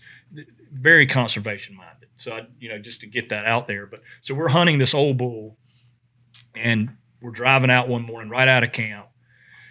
We'd probably gotten 2 miles away from camp, and I just saw a small gray hump. Probably this was a big open savanna with some hills in it. And I had we have drivers. I had the driver stop the truck, and I climbed up on the bull bars way on top, and I glassed, and I could just see the hump. And I said, that's a big bull. We need to go take a look at him. So we got all our gear, headed out there to the elephant, and the client, the most ethical shot is a brain shot. Because it puts them down immediately. They don't even know what happened to them. And you shoot them between the zygomatic arch or right by the ear hole, and they have a temporal gland in between the two, is right where the brain sits. So we go out, and the bull in this area, they do get poached some by people in Tanzania, come over into Mozambique and poach them. So they hate people. We got the wind right. Obviously that was the first thing that we did, was get the wind right, circle down. He's in a tree eating. We get into like 30 meters from him. We've got these shooting sticks that you can put the rifle on, so you're really steady. Get the shooting stick set up, and it's a perfect brain shot right there. I'm like, shoot him. He doesn't shoot. He looks back at me. I'm like, right there. You can see that they have musk coming out of the temporal gland. I'm like, right below that musk, that brown shit on the side of his head. Shoot him right there. Gets back on his scope, doesn't shoot. Well, the wind starts getting a little bit fickle, and he steps back from the tree, and I think he got a little whiff of us, puts his trunk up, and there's kind of like a plateau that goes around this way. Well, he turns and starts walking. The wind's now like this, and he starts walking like this, and he comes over to that plateau and kind of gets up on it. Now he's probably 25 yards away from us. And now he's starting to figure out what we are. Now he's frontal. And I said, man, shoot the bull, in a full voice. And of course he hears me say that, and here he comes. He starts coming towards us. His ears go, I've seen this before. He's about to charge. And I said, shoot him now. And he hit the bull, shot him in the head. I thought he brained him. He went down like a classic brain shot. Well, he rolled and got back up. And we're taught to put one in his lungs immediately if that happens, because if you shoot him in the head and you don't hit the brain, it's just gray matter up there, and you're never going to have a blood trail. The bullet just zipped right through there and didn't hit anything vital. But he's a wounded elephant. You can't have that running around in villages and stuff.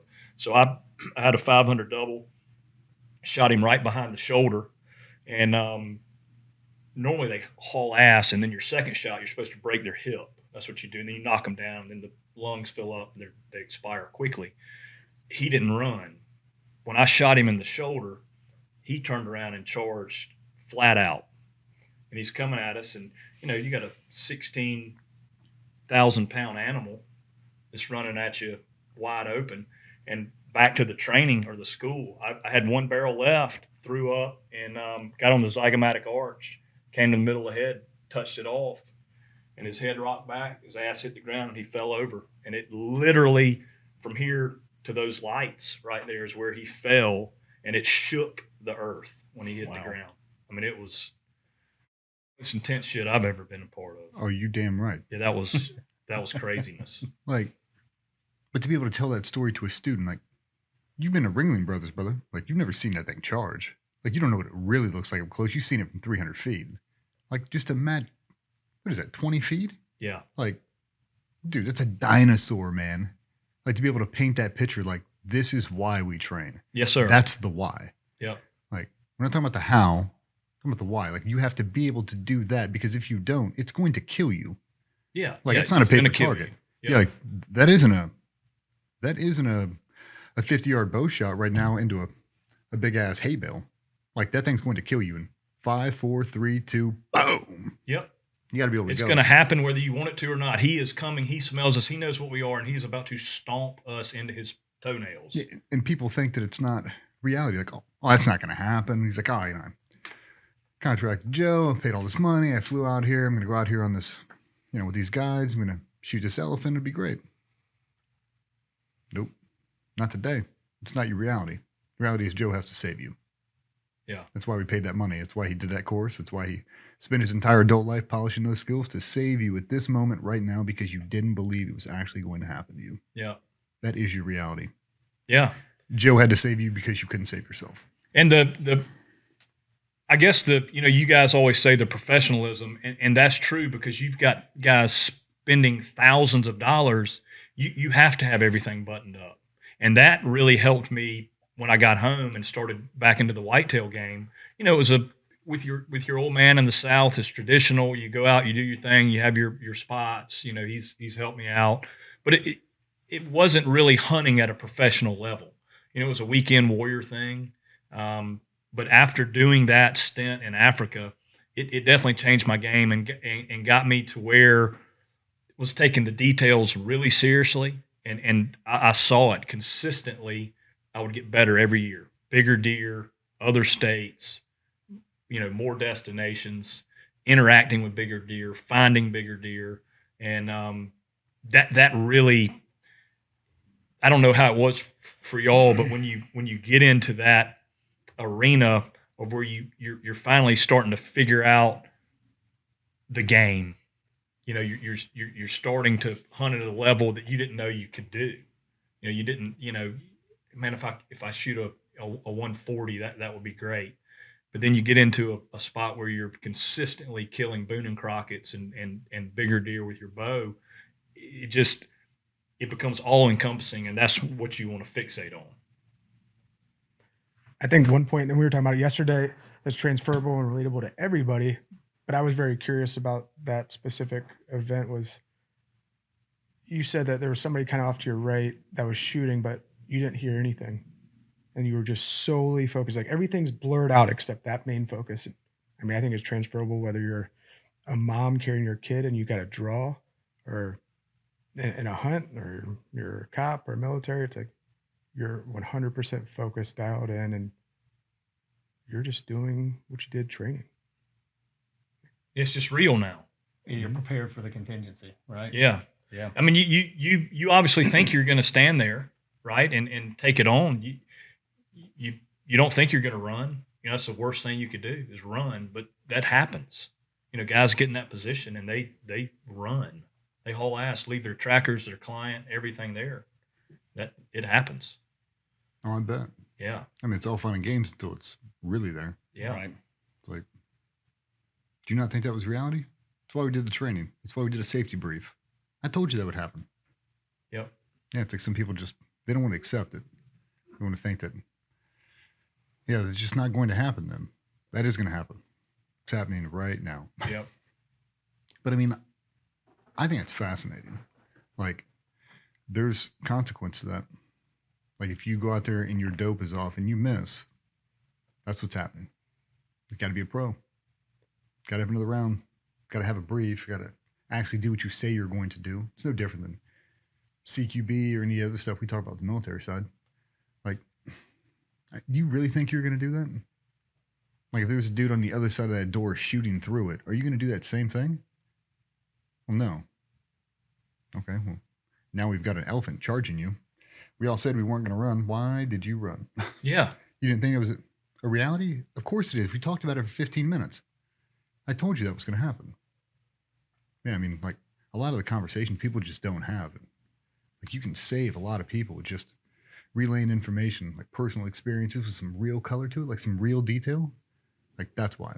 Like, now that drill makes sense. Now when you see it, you're like, well, I know exactly why I had to shoot from 30, 20, 10 in this timeline. That's why. Because if that happens and I miss the first one, I've got about 1, 2, boom. Yep. That's why they did it like that. Yeah. Yeah, and what happens if you don't follow the training that you've gotten, right? You're not prepared. You don't have that extra round. And you know that all gone. Right? that segues into when I came up here to train with y'all for something completely different. And of course I learned a lot about, concealed carry and how to draw and stance and grip and everything you guys walked me through from A to Z. But the really I guess the mindset and the way you approach things, and I'm going to beat this word to death, as a professional, I picked that up from y'all right away. Y'all said willingness. No, excuse me. Awareness, preparedness, and willingness. And the other one that really stuck with me was you fight in the condition that you're in. That relates to hunting. You're aware of what you're doing. You're prepared, and you're willing to do it. You're willing to sit in the stand in Kansas in 40-mile-an-hour winds from daylight to dark 10 days in a row. Most guys can't do that. They can't do that. They're aware that they need to do it. They may be prepared with the gear, but they're not willing to do it. And then you fight in the condition you're in. You hunt in the condition that you're in. And if you half-ass it, and you have not tried and tested all your stuff, that's the condition that you're in, and that's what you have to go with, and good luck. But the things that you can control and you can get better at and you can tweak and learn and be a professional at, that is where it gets really exciting, because you see what is possible then. Yeah. You can be the guy that challenges those 7-8-year-old bucks, and most of the times they're going to beat you, but you got a much better chance. And when you do seal the deal, to me, it's nothing sweeter than that. Yeah.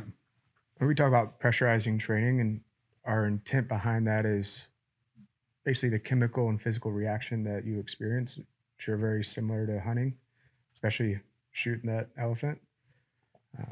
And that timer, like the shot timer, it's like that's kind of one of the tools that will kind of pressurize, and people start getting nervous. They have to perform now, like it's on a timer.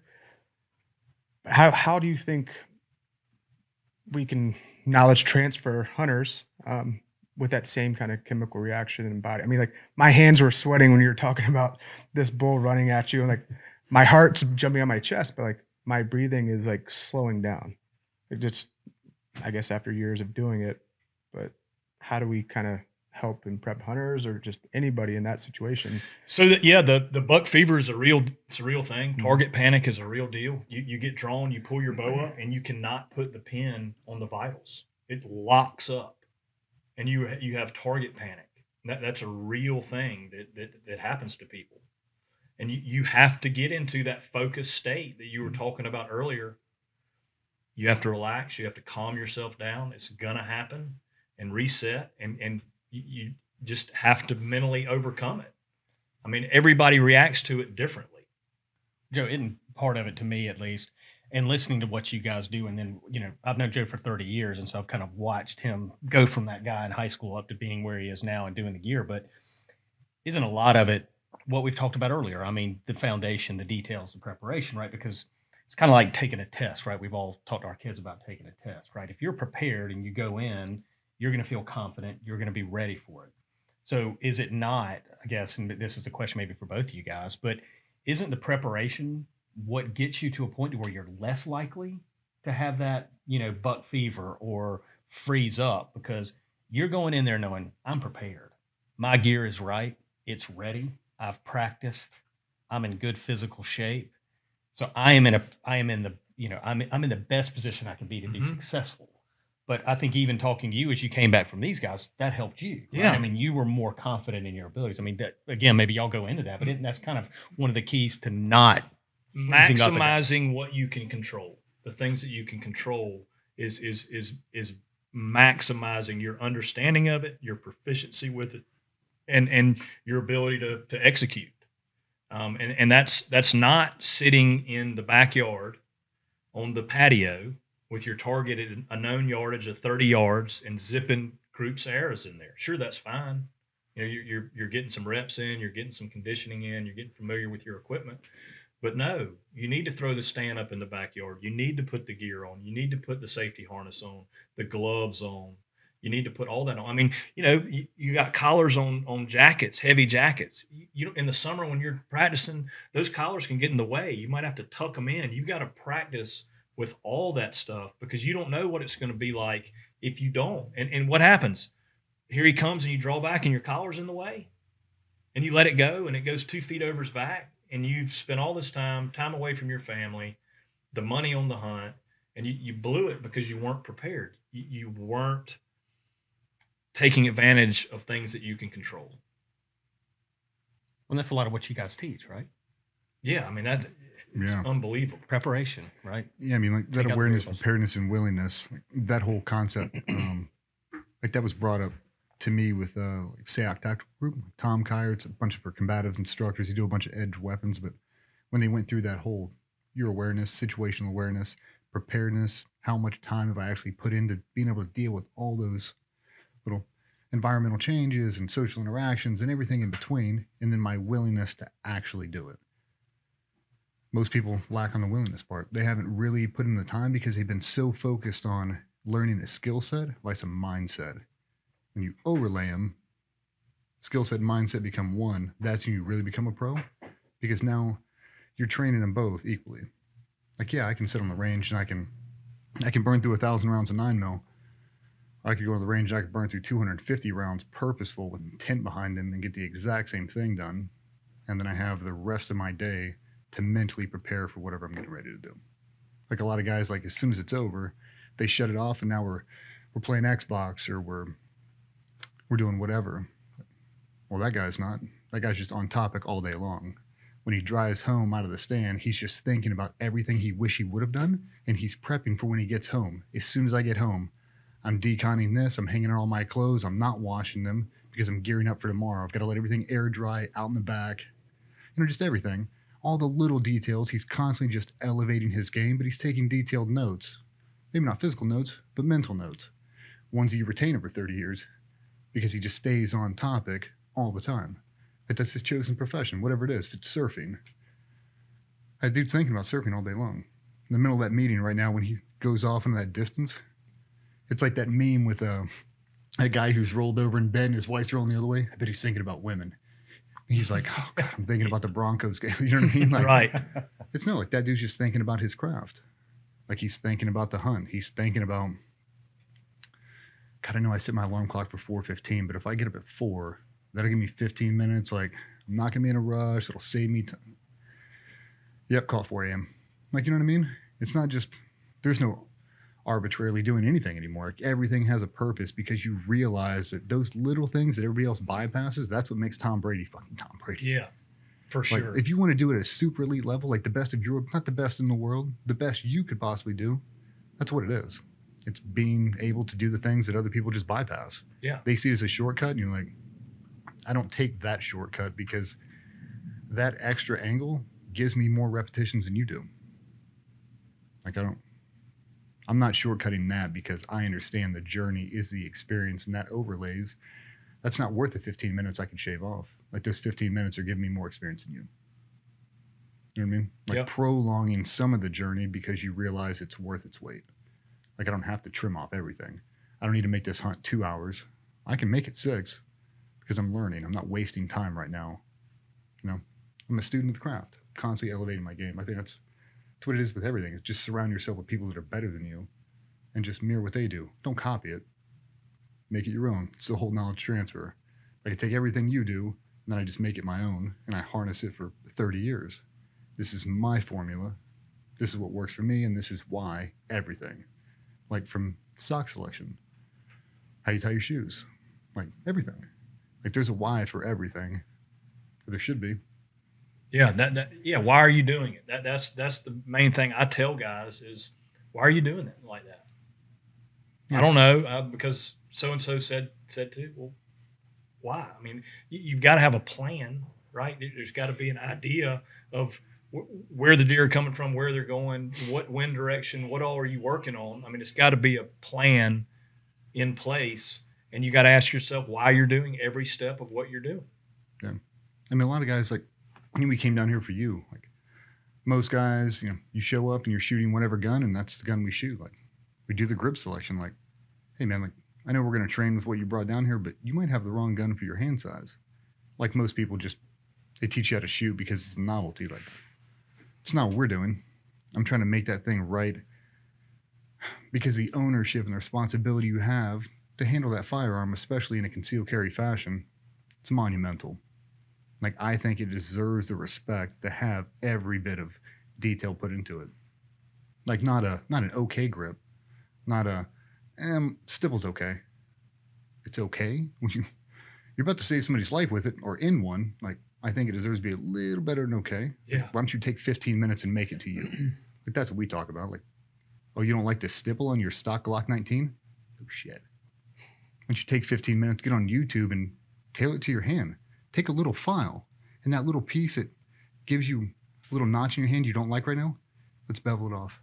Let's make it so it feels like that old baseball mitt you've had for 15 years. When you drive out that gun, it feels like an extension of you. When I draw back my bow, it feels like an extension of me because I took the time to select a bow for me, not what you shoot. Right.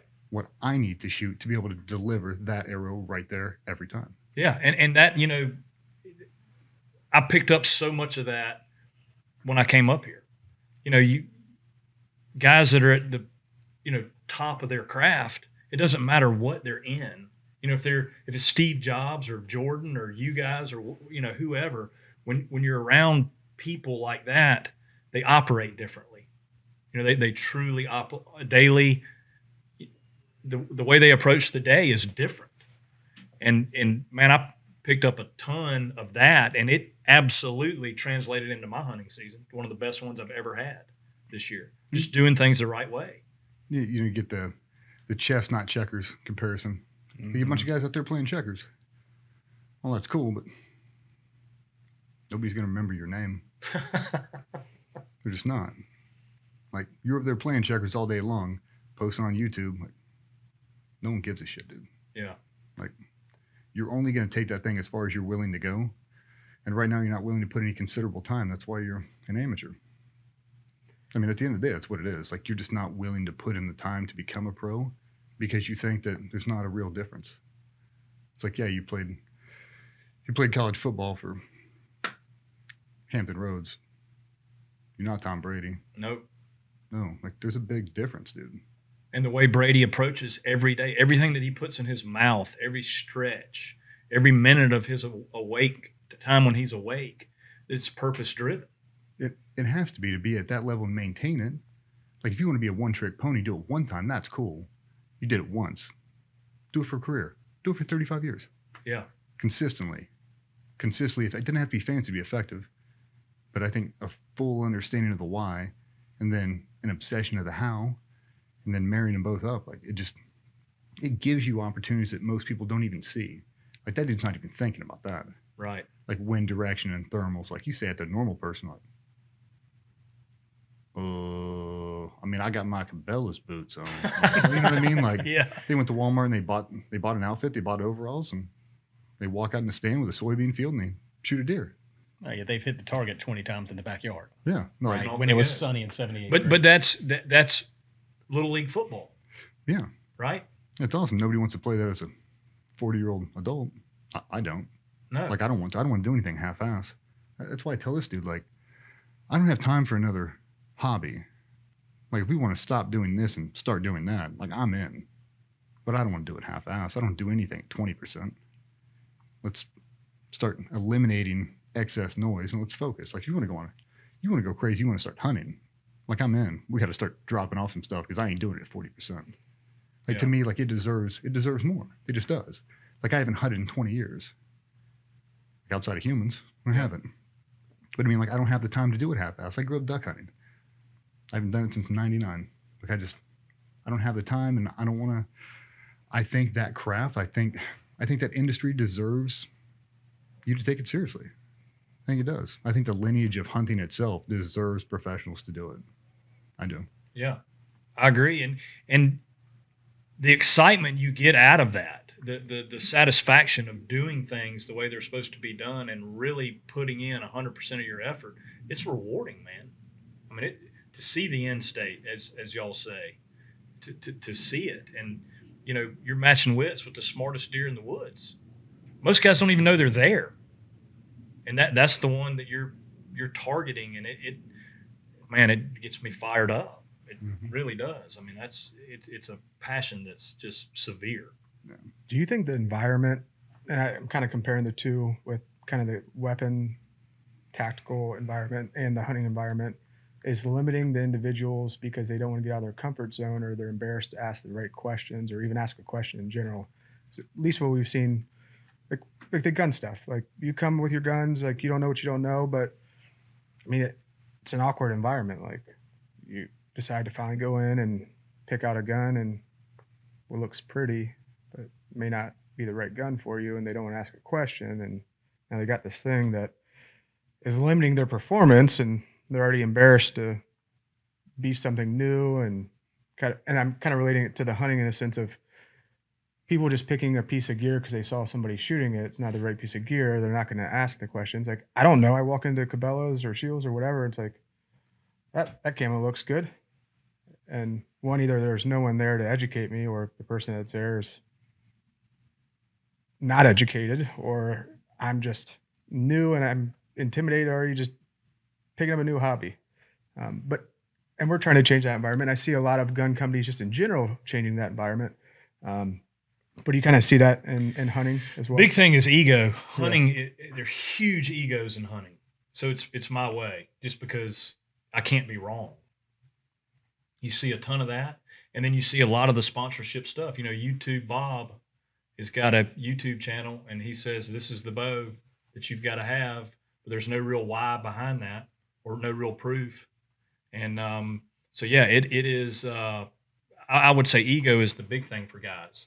And they're afraid that, like you say, because wait, he's going to look down on me if I ask a question. And that's so far from reality, right? They just, for some reason, there's an ego thing that I'm a man. I should know how to hunt. I should know all this stuff. And it's not the case, man. I mean, when I came up here, I checked my ego because I knew what I was walking into. And I don't care if I look like a dummy. I am a dummy, right? When it comes to what y'all do. And I wanted to be a sponge, and learn as much as I could. And that's the mindset for anybody, I feel like, in the hunting space that wants to get better at it or wants to learn, is the first and foremost is to find somebody that's legit, that has actually been there, done it, and then ask the questions. And then take what they give and exactly what you say, mold it into your own. Because every tactic I have for hunting is not going to work for everybody. And it's pretty cool. I mean, I've got a young guy that helped set up your bow in my office. Kevin, he's 29 years old, and I got him at about 19, so he's been with me for a long time. And just seeing him morph his hunting, in from never killing a deer with a bow to now going out on his own, finding these public land spots or these little permission spots and going in there and hanging his own stands and knocking down a deer, and the things he's kind of stepped out of the traditional ways of doing stuff, and just seeing him learn, it's awesome. I mean, that's super rewarding. I mean, it's like a feather in your cap, like just knowledge transfer from you to him, like just a decade, like proofs in the pudding. Like that's what it is when you just surround yourself with somebody who knows more than you and just listen to them. Like you can watch little prodigy come up and kind of ship them off. Like it's like, to me, I love it. like we see dudes when it clicks over and you're like, oh, yes, the formula still works. Yeah. Yes. Yeah. Yes. No, I love it. It's amazing to me, and I'm lucky enough, right? It's kind of coming up with hunting to have a buddy who I've known so well I can pick up the phone and call, or see him every day. But the transition, and this goes back, I think, to your ego statement, right? There has never been anything that I've been exposed to with more opinions than hunters. It's just, it's mind-boggling, Fishers. and the pride in whatever that opinion may be. I mean, it can be, oh well, they're not going to hunt over this. You can't use that food source, and you can't hunt there. You walk through that woods, you've ruined hunting forever. And so, like with the transition I've made, which has been incredibly helpful, having someone like Joe, even though I'm years off from being able to do it the way I need to. But when you're going from that guy that sits up in a 12-foot, blind, and you're hunting over a pile of corn, right, or over some planted turnips or whatever it may be, but you want to become a serious hunter. You want to be the guy who's out doing what Joe talked about earlier, where you're targeting a specific deer and you want to kill the one that nobody sees. The ability to kind of cut out the noise, to say, well, I'm going to go to somebody who actually knows what the hell they're doing, right? Someone that's been doing this for this long and knows enough to build his own camo line and understands what I need is amazing. And that's to me one of the key things. And again, I think it transitions back to what I've heard him say about you guys, right? I mean, again, it's back to the foundations, and it's trusting someone who is going to train you and educate you to do it the right way. You're not training a guy to shoot, right? Y'all don't run everybody through things to shoot. You're training them to react to the situation, to be prepared for what's going to come, instead of just shooting. So to me, I mean, that's just a big thing that goes back to, I think, your ego statement. Yeah, it's opinions, and I'm sure it's in the tactical world too. Opinions, know-it-alls, Instagram heroes, False prophets. Yeah, it's a ton of that. And I said this earlier. It doesn't need to be a competition between hunters. You're competing with that animal. That's the one that's kicking your butt. Not because your buddy in Illinois just killed a giant. You know how hard that is. Congratulations to him. Not, oh, I feel terrible, man. He did that the wrong way or what. No, good for him. Now get your butt out there and get you one, because that's who you're competing against. Yeah. Yeah, I mean, for me, it looks like a lot of guys, they're confusing marksmanship with hunting. Like, what you're doing isn't hunting. It's marksmanship. You're going out, you're throwing down corn, and you're shooting a thing from 20 meters away from a stand where that deer, like, don't walk out and hand feed that thing. Like, that's not hunting. That's shooting. Like, to me, that's why I don't hunt. Like, there's no difference to me in doing that. Like waterfowl's cool. It's not really hunting to me. It's like, to me, there's no emotional connection between shooting clay pigeons and shooting a wood duck. Like, there just isn't. Like, there's the bond, like going out there, morning coffee, like just the bond and the experience. I get that. But that's not hunting to me. That's just shooting. Like, shooting a deer from 350 isn't hunting. That's marksmanship. Yeah. That's knowing holes. Like, now to stock up on a deer, it's like stocking up on humans. Like, can you count coup? Can you ever put a hand on that thing? Like, that's an art form. Yeah. Like, sneak up on a deer and don't let him know you're there. Like Tom Brown, like tracker, like that's ninja. Like, you can walk up and touch that deer. That's impressive. Well, how do you do that? Every little detail. Every little. You think his detail. shoes don't matter? Yeah, shoes matter. Yeah, every little detail. You think his shoes are untied right now? No. No, they're not. Yeah, when he breaks cover, it's the 8-year-old buck that you've been after, and he has no clue that you're there. Yeah. It was every little detail that got you there. It can happen. It can get lucky, but to do it consistently, it's every little detail. It's not taking anything for granted and not half-assing anything. I got a question. So I only have my assumptions.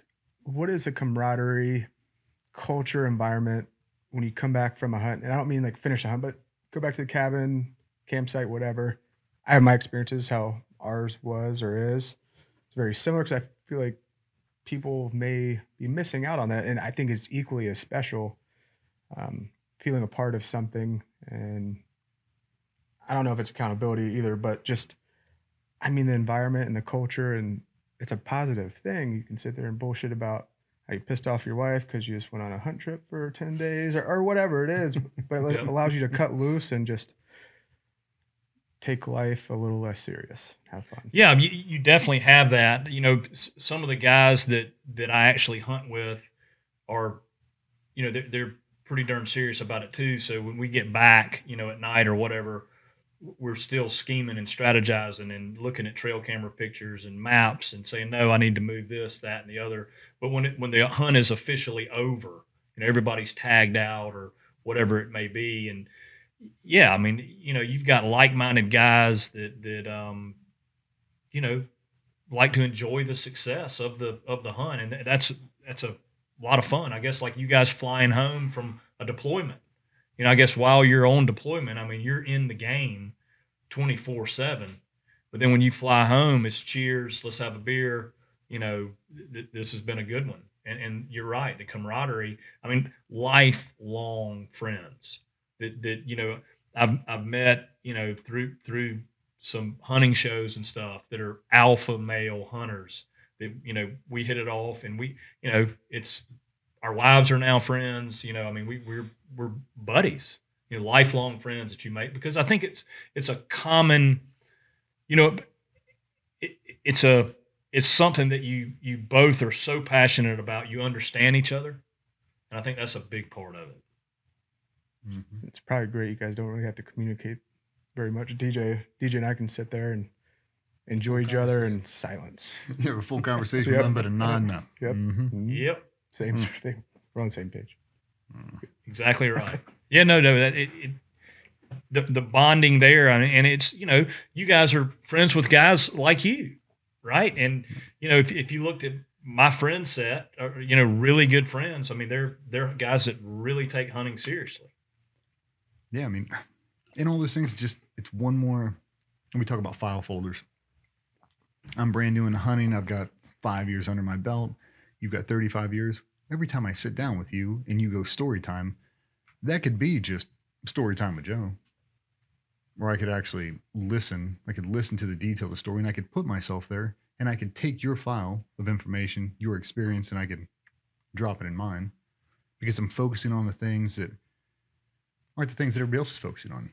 I focus on the story where you talk about this particular shoe and how it was terrible for this because it had no insulation. Now you're in the stand, and now you're thinking you have frostbite. Now I got to come out of the stand early because my feet went, like, whatever. Yep. You know what I mean? Like, I can take out little bits of detail, and I could essentially give myself a real world experience because I have just enough to overlay yours with mine in a non-biased way. Like, I've never had that, but I'm keeping it in case that situation starts to present itself.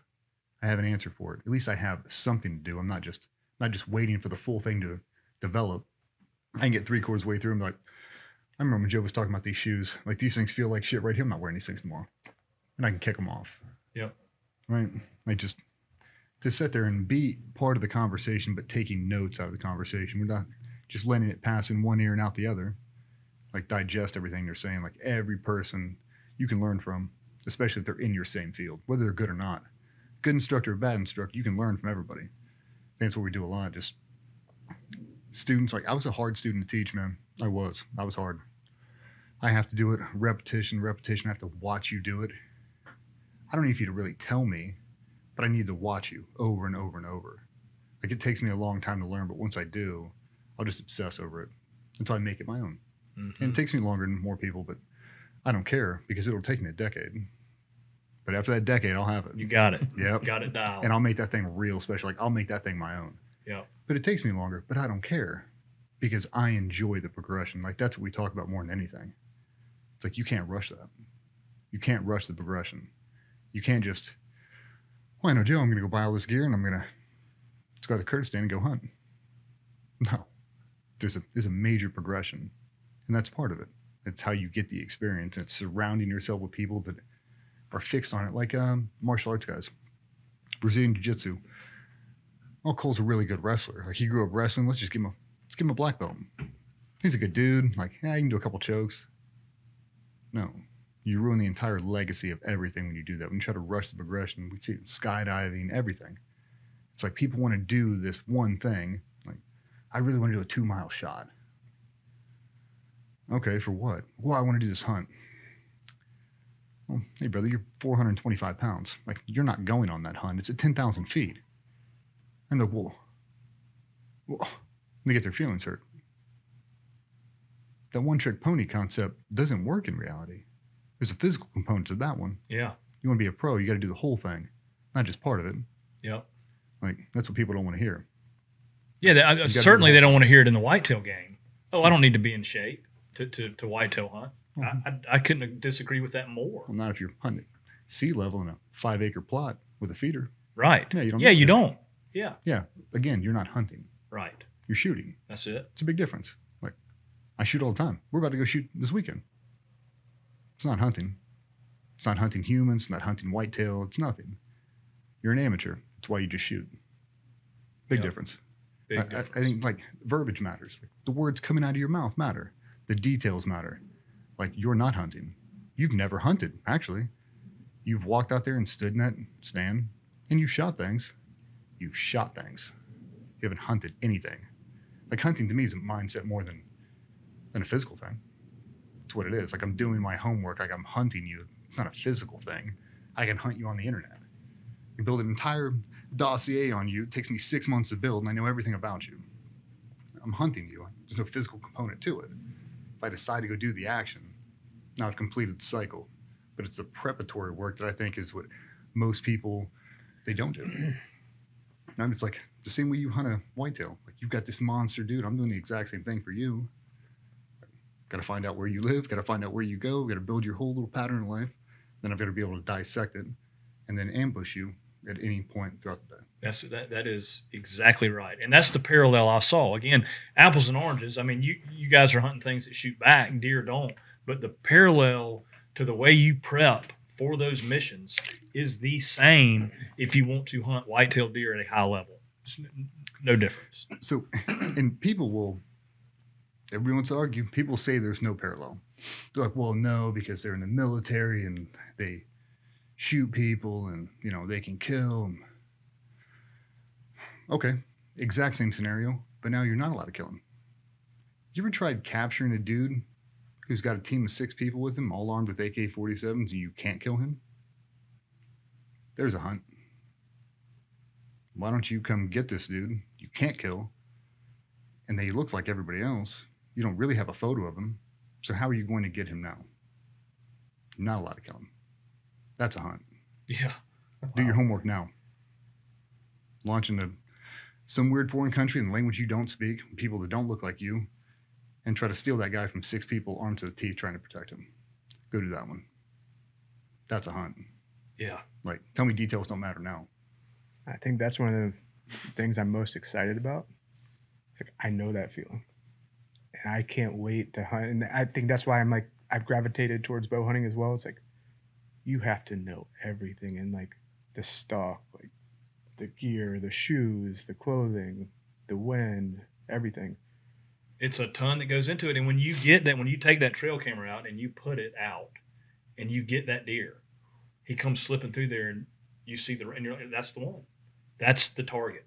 How am I going to get him? I've got to obsess and then you pull out the maps. You're looking at the trees. You're looking. All right, he showed up on the camera at 7:00 in the morning, and you need to know every day what the wind direction was. You need to have a log or look at a weather app where you can back. He was comfortable walking in daylight on this trail with a north wind. So I get another north wind, and I'll be on the south side of that. I get a north wind, 7:00, same barometric pressure, same moon position. And he shows back up on that trail because you did your homework. That's oversimplified. It doesn't always happen like that. But those are the things you look at. Why did he show up there when he did? What was he doing? Was he going to bed? Was he going to feed? Was he in the rut? Was it random? Did something spook him and run him through there? Or wait a minute, I've got 5 pictures of him in daylight. This is his secret spot. He has no idea I know he's there. And then you roll in and get him. Pooh. Yeah. You just said in 30 seconds, like what we've been talking about for 2 hours. Mm-hmm. I mean, it really was kind of what it takes to get there with all the prepping, the planning, which is exactly what you're saying, right? What y'all are already prepped for that mindset, right? That's the mindset you go into with it. And to be able to do all of what you just said in 15 seconds, which would take me 30 minutes to unpack and figure out, is unreal, right? I mean, that level of detail to get it. The one thing y'all have kind of touched on a little bit, but seems to permeate everything is kind of the physical fitness side of it, right? I mean, you talked about it. And for anybody that's ever put, a lock on stand up a tree, particularly, South Carolina, when you're doing it, in July? I mean, if you don't appreciate physical fitness, I mean, it's something that cannot be overstated. And clearly it's vitally important to what you guys do. Kind of talk about that, right? I mean, what the fitness side Yeah, is all. we'll get blowback on this, and I don't care, right? Guys are going to say you don't have to be in shape to do it. Well, if you're doing it at a high level and you're hunting a lot and you're not physically fit, you're going to take shortcuts. You're going to climb up in the tree, and there's going to be an angled branch that you have to climb over or hang on with one hand, pull the stand up over the top. You're not able to do it. So what do? You hang under that limb and you saw it, and you've taken all your cover out, and they're going to skylight you, and they're going to see you when you walk by because you weren't physically fit. You weren't able to do it. And again, it's one of those things you can control, and the better shape you're in, the better you're going to perform. And if you go on a 10-day hunt and you are mobile hunting, and you're hanging and banging every day, you're pulling your stands down, you're going to the next, you wear out and you quit, you give up because you're not in good shape. You can't do it. You can't physically do it. What about even backing it off a little bit, right? I mean, how many hours do you spend in the woods when it's 98 degrees, figuring out where you're going to put it, carrying gear? Yeah, often. I have 2 or 3 trail cameras in a pack, all my stuff, my stands, my sticks, pole saw, and just go. And if you're not in good shape, that's not going to happen. No. So even getting you'll take shortcuts, right, and you'll convince yourself that it's okay. It's okay for it to be that low. No, it's not. If you don't get up higher in that canopy, they're going to see you. Well, I can't get up in there because I can't physically climb over that limb to get the stand where it needs to be. We're talking about inches, right? I mean, just little things that are gonna take your game to the next level. And physical fitness, damn sure, is one way to do that. I mean, yeah, physical fitness doesn't matter for hunting. Not at sea level, not on a 5-acre ranch, it's fenced in with a corn feeder. No, it doesn't. But if you want to do anything that's an actual hunt, there's a physical component to it. Yep. You're not shooting at 2 miles.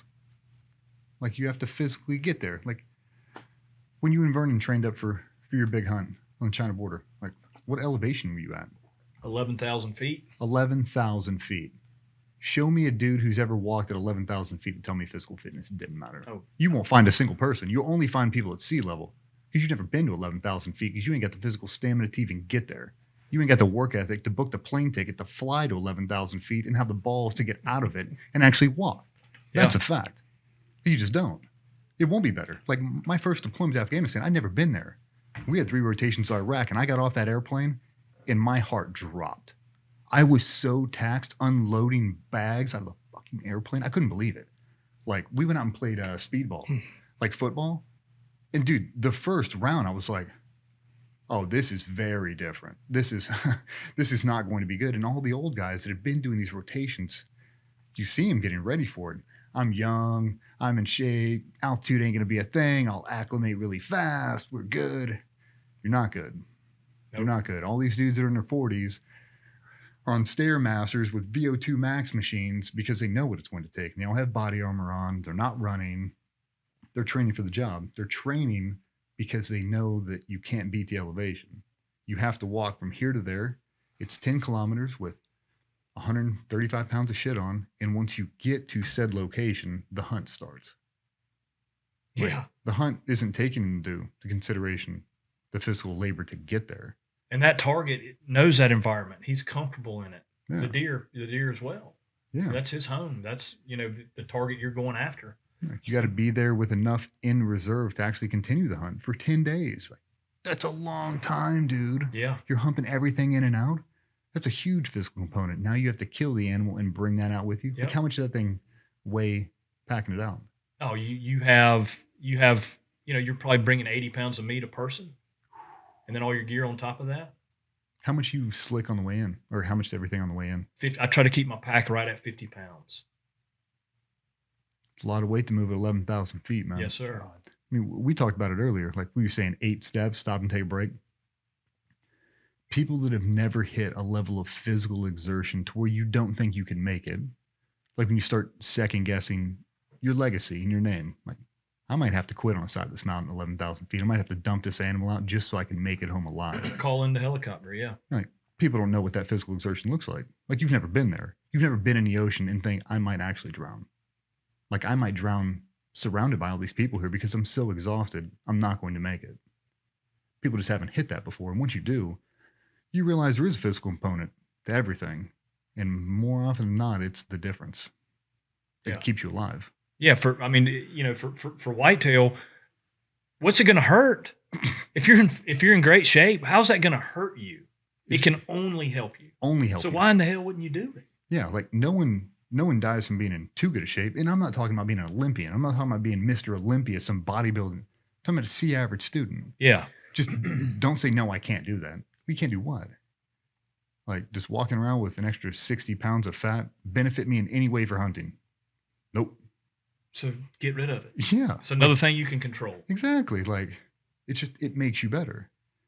Well, I mean, and if we're talking about a universal, like, it makes everybody better. Like, more in shape. It gives your kids a better role model. It helps them perform better in school. It does. It doesn't hurt you in any way. None. And it just shows you're a professional, like you care. If nothing else, it gives you a distraction from all the other negative shit in the world. Yep. Get you off the bottle, get you eating right, makes you feel better. You know, like, it's being physically fit isn't a bad thing. No. I feel like we need to go work out again. But anyway, Do you think people, when they say they're good enough, those are the people that like maybe shoot a deer a season? That's great. Like, they may be happy and awesome, but if you want to actually hunt more, shoot more, that can kind of correlate that to some of the physical fitness. And I'm going to interrupt you because I want to give an example for you. Because you can talk about Vernon. So Vernon's been doing Joe's workout, and I work out with him so I can watch him. I watch what he does. And there's that one exercise where you hit the bike and then get off and take force. So Vernon's programming shooting him for him, and I'm watching it. And I'm going, It's awesome. yeah, like, and I never really, and now I get it, right? I mean, again, because you don't know when that deer is going to come out. And again, you're fighting that panic, which is an elevated heart rate, your breathing goes up, and he's replicating that in the gym, watching him shoot that. And, this is a guy that can go out in any condition and just pop the middle of that target no matter what. But putting that stress condition under it again makes that much of a better hunter. So didn't mean to interrupt, but I think to your question, I mean, watching that training, again, what you guys do and where you've come in through this, that has to make you better. Yeah, there's no doubt. I mean, you're elevating your heart rate on the bike, you're elevating your breathing, then you got to hold it steady and you got to put it in the vitals. You got to basically, they say it's a 9-inch circle. I've got to make it a 6-inch circle. You got to put it in there, 42 yards, 36 yards, 5 yards. All that's different. And you got to do it from an elevated position. And for a guy that's, back to your point or question, I'm good enough. Well, I'm not. I got a lot further to go. I want to go and I want to get to a point that I can mix wits with a buck, and if I stay on him long enough, I'm going to get him. If I find one and I can dedicate enough time, I want to be good enough that I got a really damn good chance of getting him. What I'm correlating to too is like probably a lot of hunters are like, what can I do to be better? And they just don't know. Right. Physical fitness is a huge component. Now you're physically fit. You're gonna move your stand. Mm-hmm. You're not gonna be, oh man, I'm gonna get way out of breath, super tired. I'll just sit here and you won't see anything. But now you're physically fit. Take it down. I'll move. We'll put it back up. Back to your point too, is like, could you imagine somebody being out of shape, deciding to do that, go put it up, they finally see the buck they have to shoot. They can't pull their bow back or hold it steady. Or move it Yeah. to where it needs to go. Mm-hmm. I've moved them at night. I saw the buck break cover 100 yards away through the timber. Oh shit, that's where he's bedded. Right there. I thought it was here. That's where he's bedded. When he sneaks back in there in the morning, I'm going to kill him because he has no idea I'm here. So you've sat all day, you break it down, you move it into there. He doesn't always come back, but a lot of times he will. He'll come right back to that spot. And with being, nope, I'm climbing down, I'm getting out of here. It's going to be dark. I don't, I just can't do it. I physically can't do it. I'm out of here. Maybe he'll come back. You make excuses Mm-hmm. for why you won't do things because you're out of shape and you don't want to do it. And one of the things we talked about is like some people don't know the why. Like, well, why would I need to be in good shape? Talk about drawing the bow back. Well, now because you're lackadaisical, you didn't do your homework, you weren't expecting him to come out of there, and all of a sudden that deer you've been waiting for a month and a half for is sitting right there at 15, looking at you. And now you have to be able to draw this bow back that takes you 45 seconds to actually draw it. Can you hold that position without, like, you don't have that. You have to have the strength to sit there and stare this thing in the eye and draw that thing back all fucking day if it takes it. Yep. Like the professionalism, like, I've been waiting for this moment. I've been training. I got a fucking personal strength coach to make sure I can do this. Those aerosol bikes, like, that's what we're talking about, like a dead exhale. I exhale, and now I get on the bike as fast as I can. And I only make it 10 seconds. Those 10 seconds feel like your lungs turn inside out.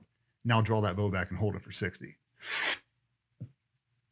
Like, you know how hard that is. Yes. But it's like, that's a usable skill set. Like, that is simulating buck fever so realistic. That's as real as I've ever felt it. We do with the pistol with band tension. Same bike sprints. Now we draw out a pistol and it's like front sight post. Like, I can barely keep it together. But that's what it feels like when you have to hold a weapon on a person that you haven't immediately shot. Now you're waiting for them to do something. That it's buck fever all the same. Yeah. It doesn't matter, but we can train it. Like, I can make it so realistic in my preparation that when I get to that moment, I have 400 reps of buck fever holding my bow for 60 seconds. Yeah, there's one guy can do it and one guy can't. Guess what? The guy that can, he's the one that kills the deer. Yeah. Like, And you could have done it if you had trained. it gives me the confidence that I can sit here and I can hold this position because I'm physically aware. Yes. Like, I know where my weak spots are. Like, I know my shoulders jacked up and I know my bow draw. Like, I have to flare out an elbow. Like, I've got to be aware of all these different things. And it's like physical fitness. Like, you won't have the body awareness. You won't understand. You won't understand how to get up that ladder and not make a single ounce of noise. That's because you can support all your weight on one leg. And you understand as you extend what your pants are doing and the noise signature it makes. Because you're a professional. You're taking all of that in. Like, you remember that movie, Sherlock Holmes, where he's like doing the Robert Downey Jr. is like doing the math equation. Pre-fighting, yeah. He sees him come through. That's what it is for 90% of what you do, whether you realize it or not. It's like the angles and distance. How many steps does it stand? How many steps up? Where's my articulation? Like, what are my fields of view? Like, everything. It's just a running math problem all day long in everything you do. And most people, they overlook it. They take it for granted. They don't realize that much detail goes into your thought process for shoe selection. Right. Well, you wouldn't, because you're not obsessed. Yep. You haven't thought about it enough. I was just thinking about his incident when he was talking about you see a buck and you're slowly pulling the bow back. I've just subconsciously been thinking about, like, well, when I practice, I'll pull the bow back, I'll aim, I'll shoot at it. What if that moment, the only reps you've been doing is like, well, yeah, I pull the bow back, I pull up the sight, like right there, advice, like the slow pull. You're not looking for your sight because you got to look at the deer, and you're just pulling that sight up to your eye line. And now that's the first time you're doing it. Now I'm like, well, now shit, like now when I'm going to practice, I need to practice that. Yeah. Oh, So yeah. it's not But, the first I time. mean, I'm obviously, super novice, but like you got to get the form down, and you got to shoot and have fun with it, enjoy it, and get accurate with it, and understand how to reset your sights. But then that's when you can start breaking out of that stuff and getting in a real world situation. If you're going to do an elk hunt, you got to be able to shoot up. You got to be able to shoot down. Because you're in the mountains, right? You got to be able to shoot through little small holes in the woods. Just zip an arrow right through there. Well, that's going to change the arrow weight you were talking about earlier, right? Yeah. I mean, you may shoot a heavy arrow that gets good penetration on the range, but when you're up there elk hunting at 12,000 feet, and you got to hunt, you're mobile, and you pop behind something, and all of a sudden that arrow drops, hunt's over. Yeah, it absolutely can be. So all that goes into, but it's ballistics, and I mean, you're going to be good at this quickly. You're just making me real excited. I always want to tell stories, and I'm not as good of a storyteller as you are. You're a fantastic storyteller, but when you ask a question like how do people react, I can go back to kind of when Joe first rejoined our hunt club, and you were talking about it earlier. People had killed some nice deer, but nothing spectacular. Joe comes in, and when was it you killed that first deer? Remember, when I went with you and we pulled out of the woods. That was early, wasn't it? Like September. It was October. It was cold. October. Killed one with a damn split tine, brow tine. beautiful deer. No one had seen a split brow tine deer on that property in 3 years. We had never seen it. And this joker comes in and he kills it. And every member of the hunt club's going, that lucky son of a bitch. And I freely admit, I probably said it too. But I look now and I'm like, he ain't lucky. He's not lucky. And I said, now, I mean, Joe kills 8 deer a year and 8 mature bucks a year because he's doing it 12 months a year. And I mean, it's really amazing to watch and to say, well, God, you want to be successful, that's what you got to do. I mean, it's true. I mean, it's just like with what you guys do. I mean, it's, again, putting all those little details in, things that I don't do, things that most hunters don't do. And when you're ready and you get that stuff done, I mean, the feeling, I mean, I haven't killed a big one with a bow, but just seeing one. Saw that big one last year that in his stand where he told me to hunt on what day. And I saw it. And I mean, it was the highlight of my hunting life. And I didn't even get to shoot it, but it's cool. Me and Cole went through training in 2003-ish. Went out to Kodiak, Alaska, did winter warfare training, but it was actually summertime. So it's like a rainforest, man. Like cold up top, but I mean, you're going through some serious stuff. But I remember sitting in that classroom and they had one of the instructors. He wasn't even a SEAL. He was a diver, actually, but he taught mountain warfare. And he sat down with all our gear, everything we were issued. And he starts talking about usable weight, useless, and this and that, and zippers, and all this ancillary stuff you don't need, cutting out tags of gear. And he came out with a Ziploc gallon bag that weighed 3 pounds, and he drops it on the table. And he's like, that's nothing. He's like, serves no purpose. Zero. He's like, you're going to carry that everywhere you go. 3 pounds of nothing. Can't do anything with it. Serves no purpose right now.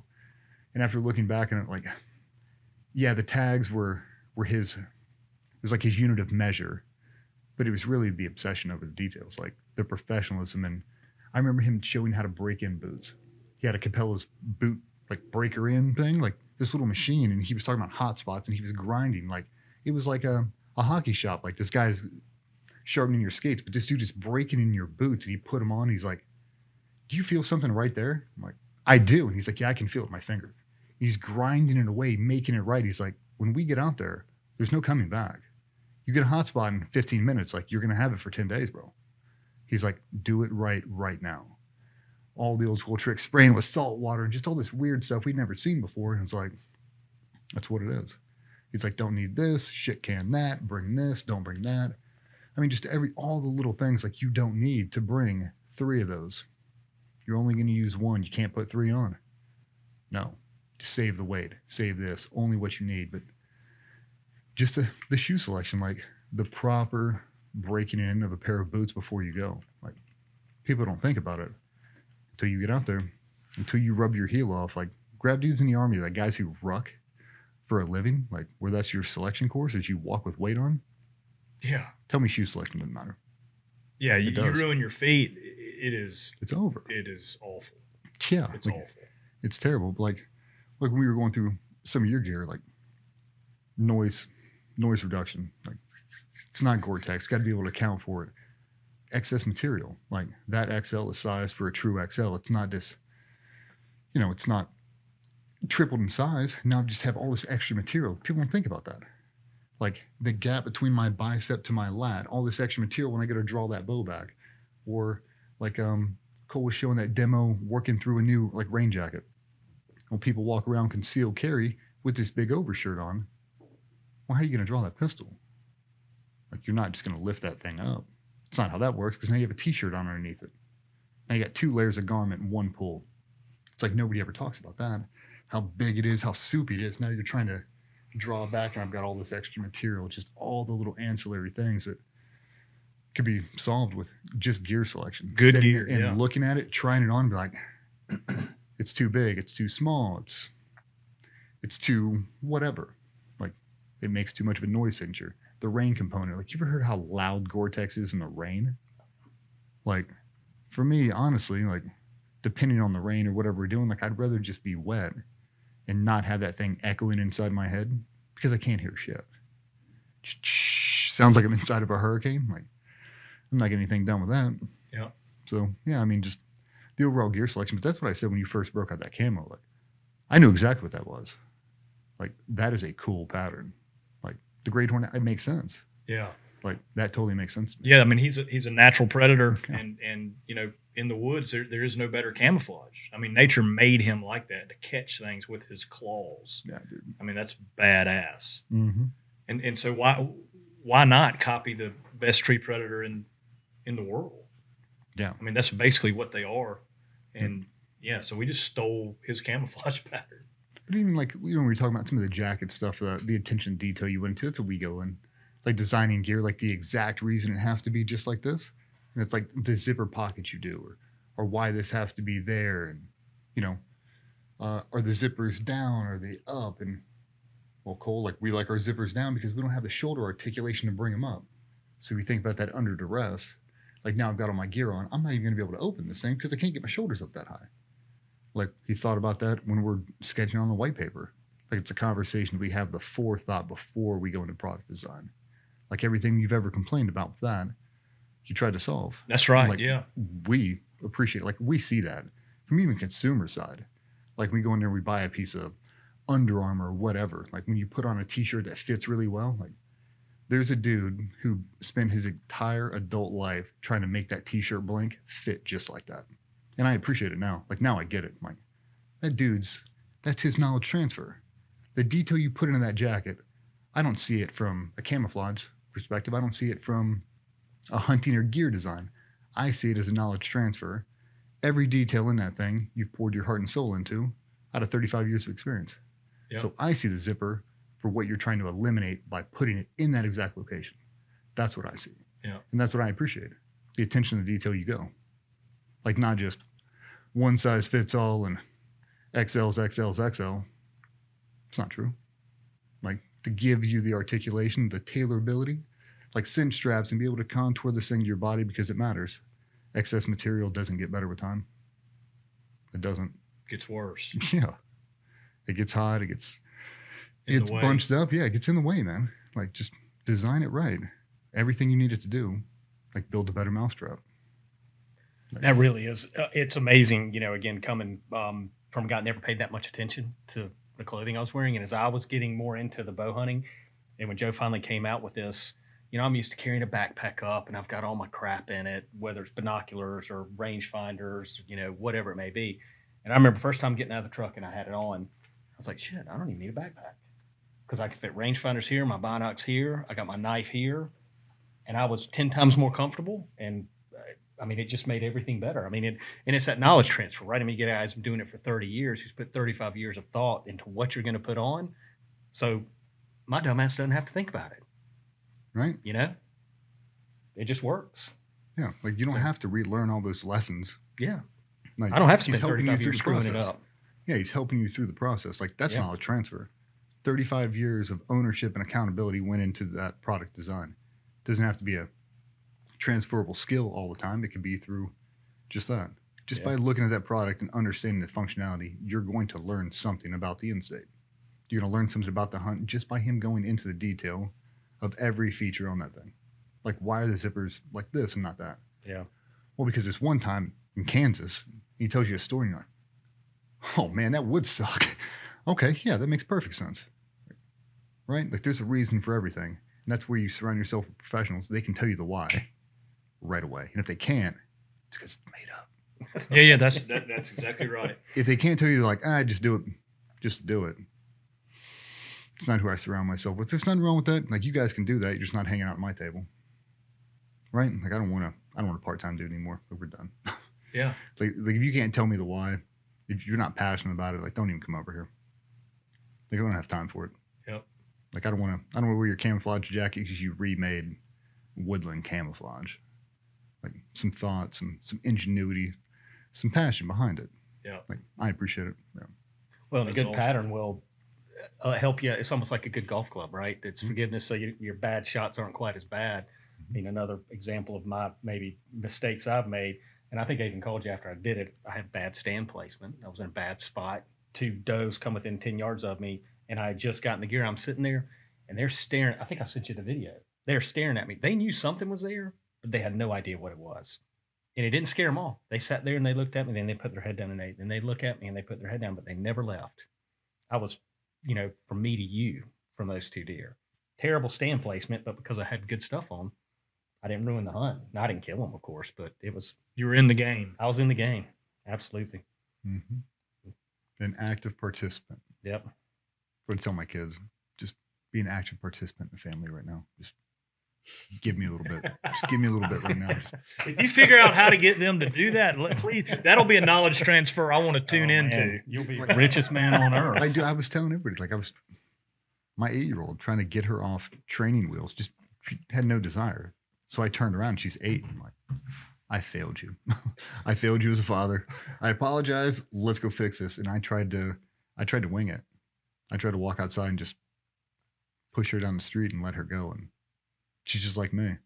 That's not how that's going to work, old man. Not today. There's got to be some details here. Yeah, man. So I went into YouTube and I YouTubed how to teach your kid how to ride a bike. And there was a guy on there and he said, I'll teach your kid how to ride a bike in 60 seconds. Okay, I'm in. So you're supposed to get said bike. You hold the handlebars. You put front tire between your legs and you put the pedals at 50-50, dead center. And you put their feet on the pedals, hands on handlebars, and you have them look at you. Ready? You relax your legs and the bike starts to tilt and you put their foot down. Same thing. Back on 50-50, relax and you let her go on this side. She puts her foot down. Same thing. Over and over. It's just that motion. I'm like, okay. Get her in the driveway. Ready, set.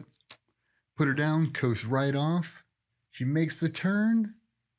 Puts her feet down and she falls over. She doesn't know how to pedal. I taught her how to balance. I taught her how to stop. I didn't teach her how to pedal. And now I can't teach her.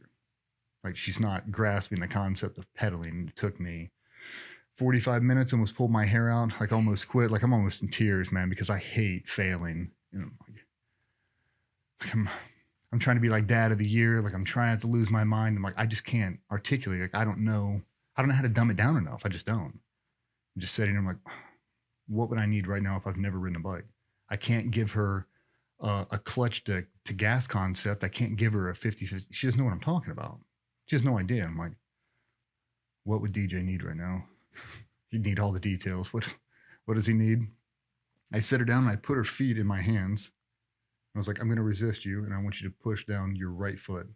And I resisted it. More. And I start resisting. I was like, all the way. And then we start playing this dance where feet are making a revolution over and over. And I was like, that's like the pedal. We've got to drive it, and we have to release with this leg to allow it to make a circle. You understand now? We're practicing. I was like, you got it? Got on top of the driveway, little 5-degree slope, go. She hits the bottom. I was like, push. Straight down the road. Got it. And that is how Okay. Navy SEAL Team 6 got to Okay, I was like, Yes. it's like I'd say I'm a terrible instructor, but it's like that concept, like that's what I would have needed at that moment. Yeah. Like I learned how to ride a bike out of trial and error because I remember back, like I didn't get the pedal concept. I'd go to pedal and I'd fall over. Like I couldn't get the release on the opposite side, and I didn't have anybody to teach me. Like that's what my kid needed. Like she needed that detail. She needed to be able to feel it. So we talked about, I did a YouTube video talking about knowledge transfer, and it was like, if I only had one opportunity, if there was a gun to my head, if your daughter doesn't ride that bike 60 feet, I'm going to shoot you. You have 5 minutes to teach her a class, go. It's kind of how we approach training. Like, I'm never going to get another opportunity to teach this guy that drill ever. The last time he ever hears it, I'm going to give him 100% right now. It's like that level of detail, like that level of the hunt, the commitment, mission planning, like the focus, a universal approach that overlays on multiple different sections. Like the detail you go into gear design, I take those details, that overall concept, like the details nobody else focuses on, and I do that with my kid to teach her how to ride a bike. It's like being able to go the extra mile with kind of that universal concept. I feel like we have the most success out of that. But dude, it's hard, man. Like Yeah. you get some people, like they're hard to teach. It's like, so you've got to be able to not dumb it down, but give them digestible little blocks that will stick with them. Like, okay, I'll get that one. But yeah, riding bikes. Oof. That's awesome. No, it wasn't. I think some of the knowledge transfer is so relatable in so many different facets. When you start talking with somebody like DJ and I can only imagine it's natural as well, you know, good hunting partners or crew. always like, I tried this gear, I tried that gear. Like, how's this working? You're growing your friendships, like you said, lifelong ones, and comfortable with each other. And um, then all of a sudden you're like, man, like me and my wife going through issues. And then your buddy's like, well, yeah, me too. What do you mean you too? I felt like I was the only one, or like my kid, or whatever it is, kind of personally, and like kind of the environment that it creates. One, to know that you're not alone, but two, almost to help in that instance. Like the obsession of the details, whether it's hunting, shooting, and how transferable it is to home and family life. Yeah. And like it's a safe environment. Like we can have these awkward conversations that we don't want to have with a group, but it helps marriage, being a father, and it's been big for me. Yeah. Well, I mean, it really is all that, right? I was talking about earlier, and I think you mentioned this in your podcast too, right? But it's being open to being wrong, right? Being open to failing. And I mean, you certainly can't receive knowledge or be this if you're not willing to understand that you may be doing it wrong. And I think that's what's unique is I watch what y'all do and then listening to, everything we've talked about. I mean, it's applicable to everything. You talk about fishing, right? And how much you love it. And we're talking about fly fishing. I mean, that's hunting. Yeah. The same principles y'all teach every day, what you talk about. I mean, it's all the same. It's those details and that foundation to getting it done. Mm-hmm.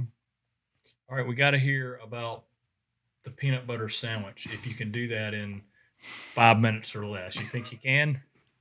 Yeah, I can get into it. So a lot of stuff we do it's training the trainer, it's coaching a coach.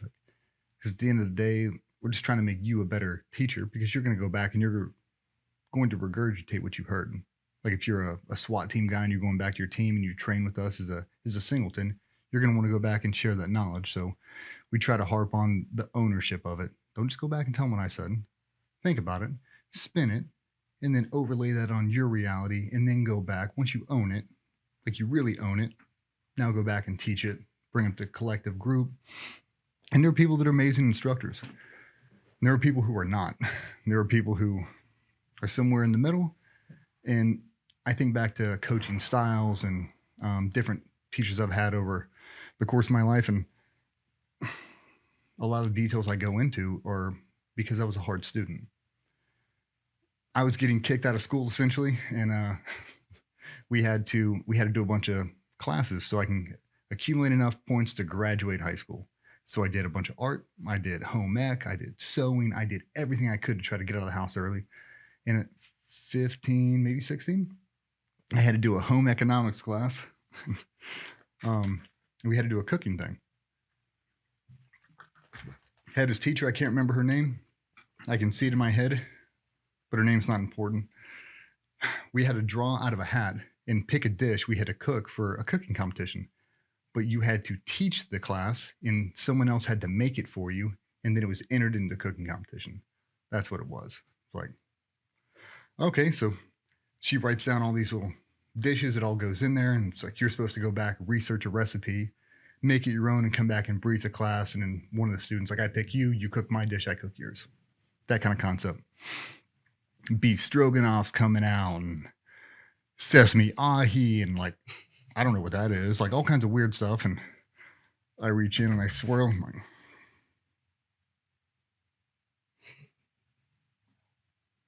peanut butter sandwich. And like in my mind, I'm like, oh, scoresy. Like, yes. I'm going to crush this one. So I go back and I write my peanut butter sandwich recipe. It's about what you expect. 2 pieces of bread. Like, what do you need? 2 pieces of bread, peanut butter, knife. There you go. That's the recipe, and it's pretty much what you think.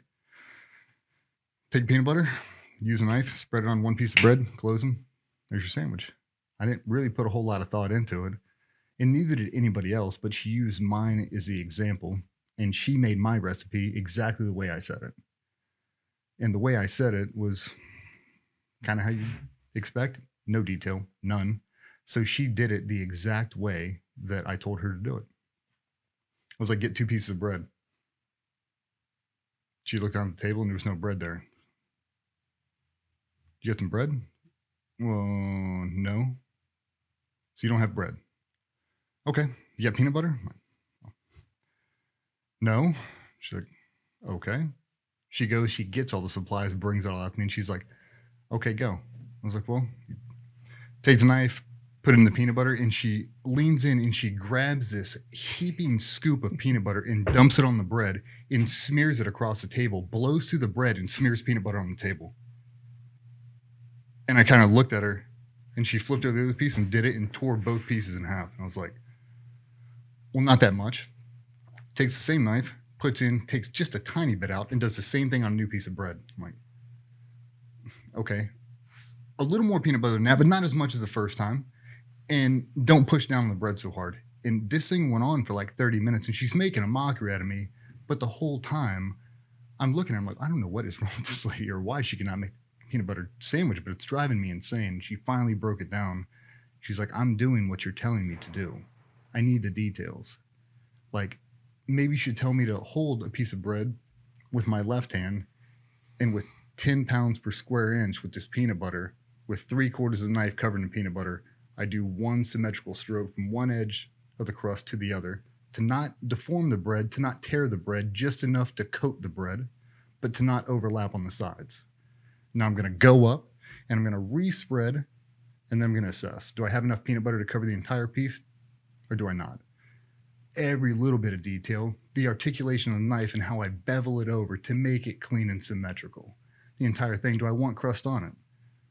Do I want 3 pieces? Do I want peanut butter on both sides of the bread? Do I trim crust? Do I cut it at a 45? Do I make a diamond? What do I do? What makes that peanut butter sandwich mine? And what's the detail I put into it? I'm going to make a peanut butter jelly sandwich now. If I can make my kids do it, tell me what you want. I want bananas on it. Do you want them cubed? You want them sliced long ways? Like, how do you want it?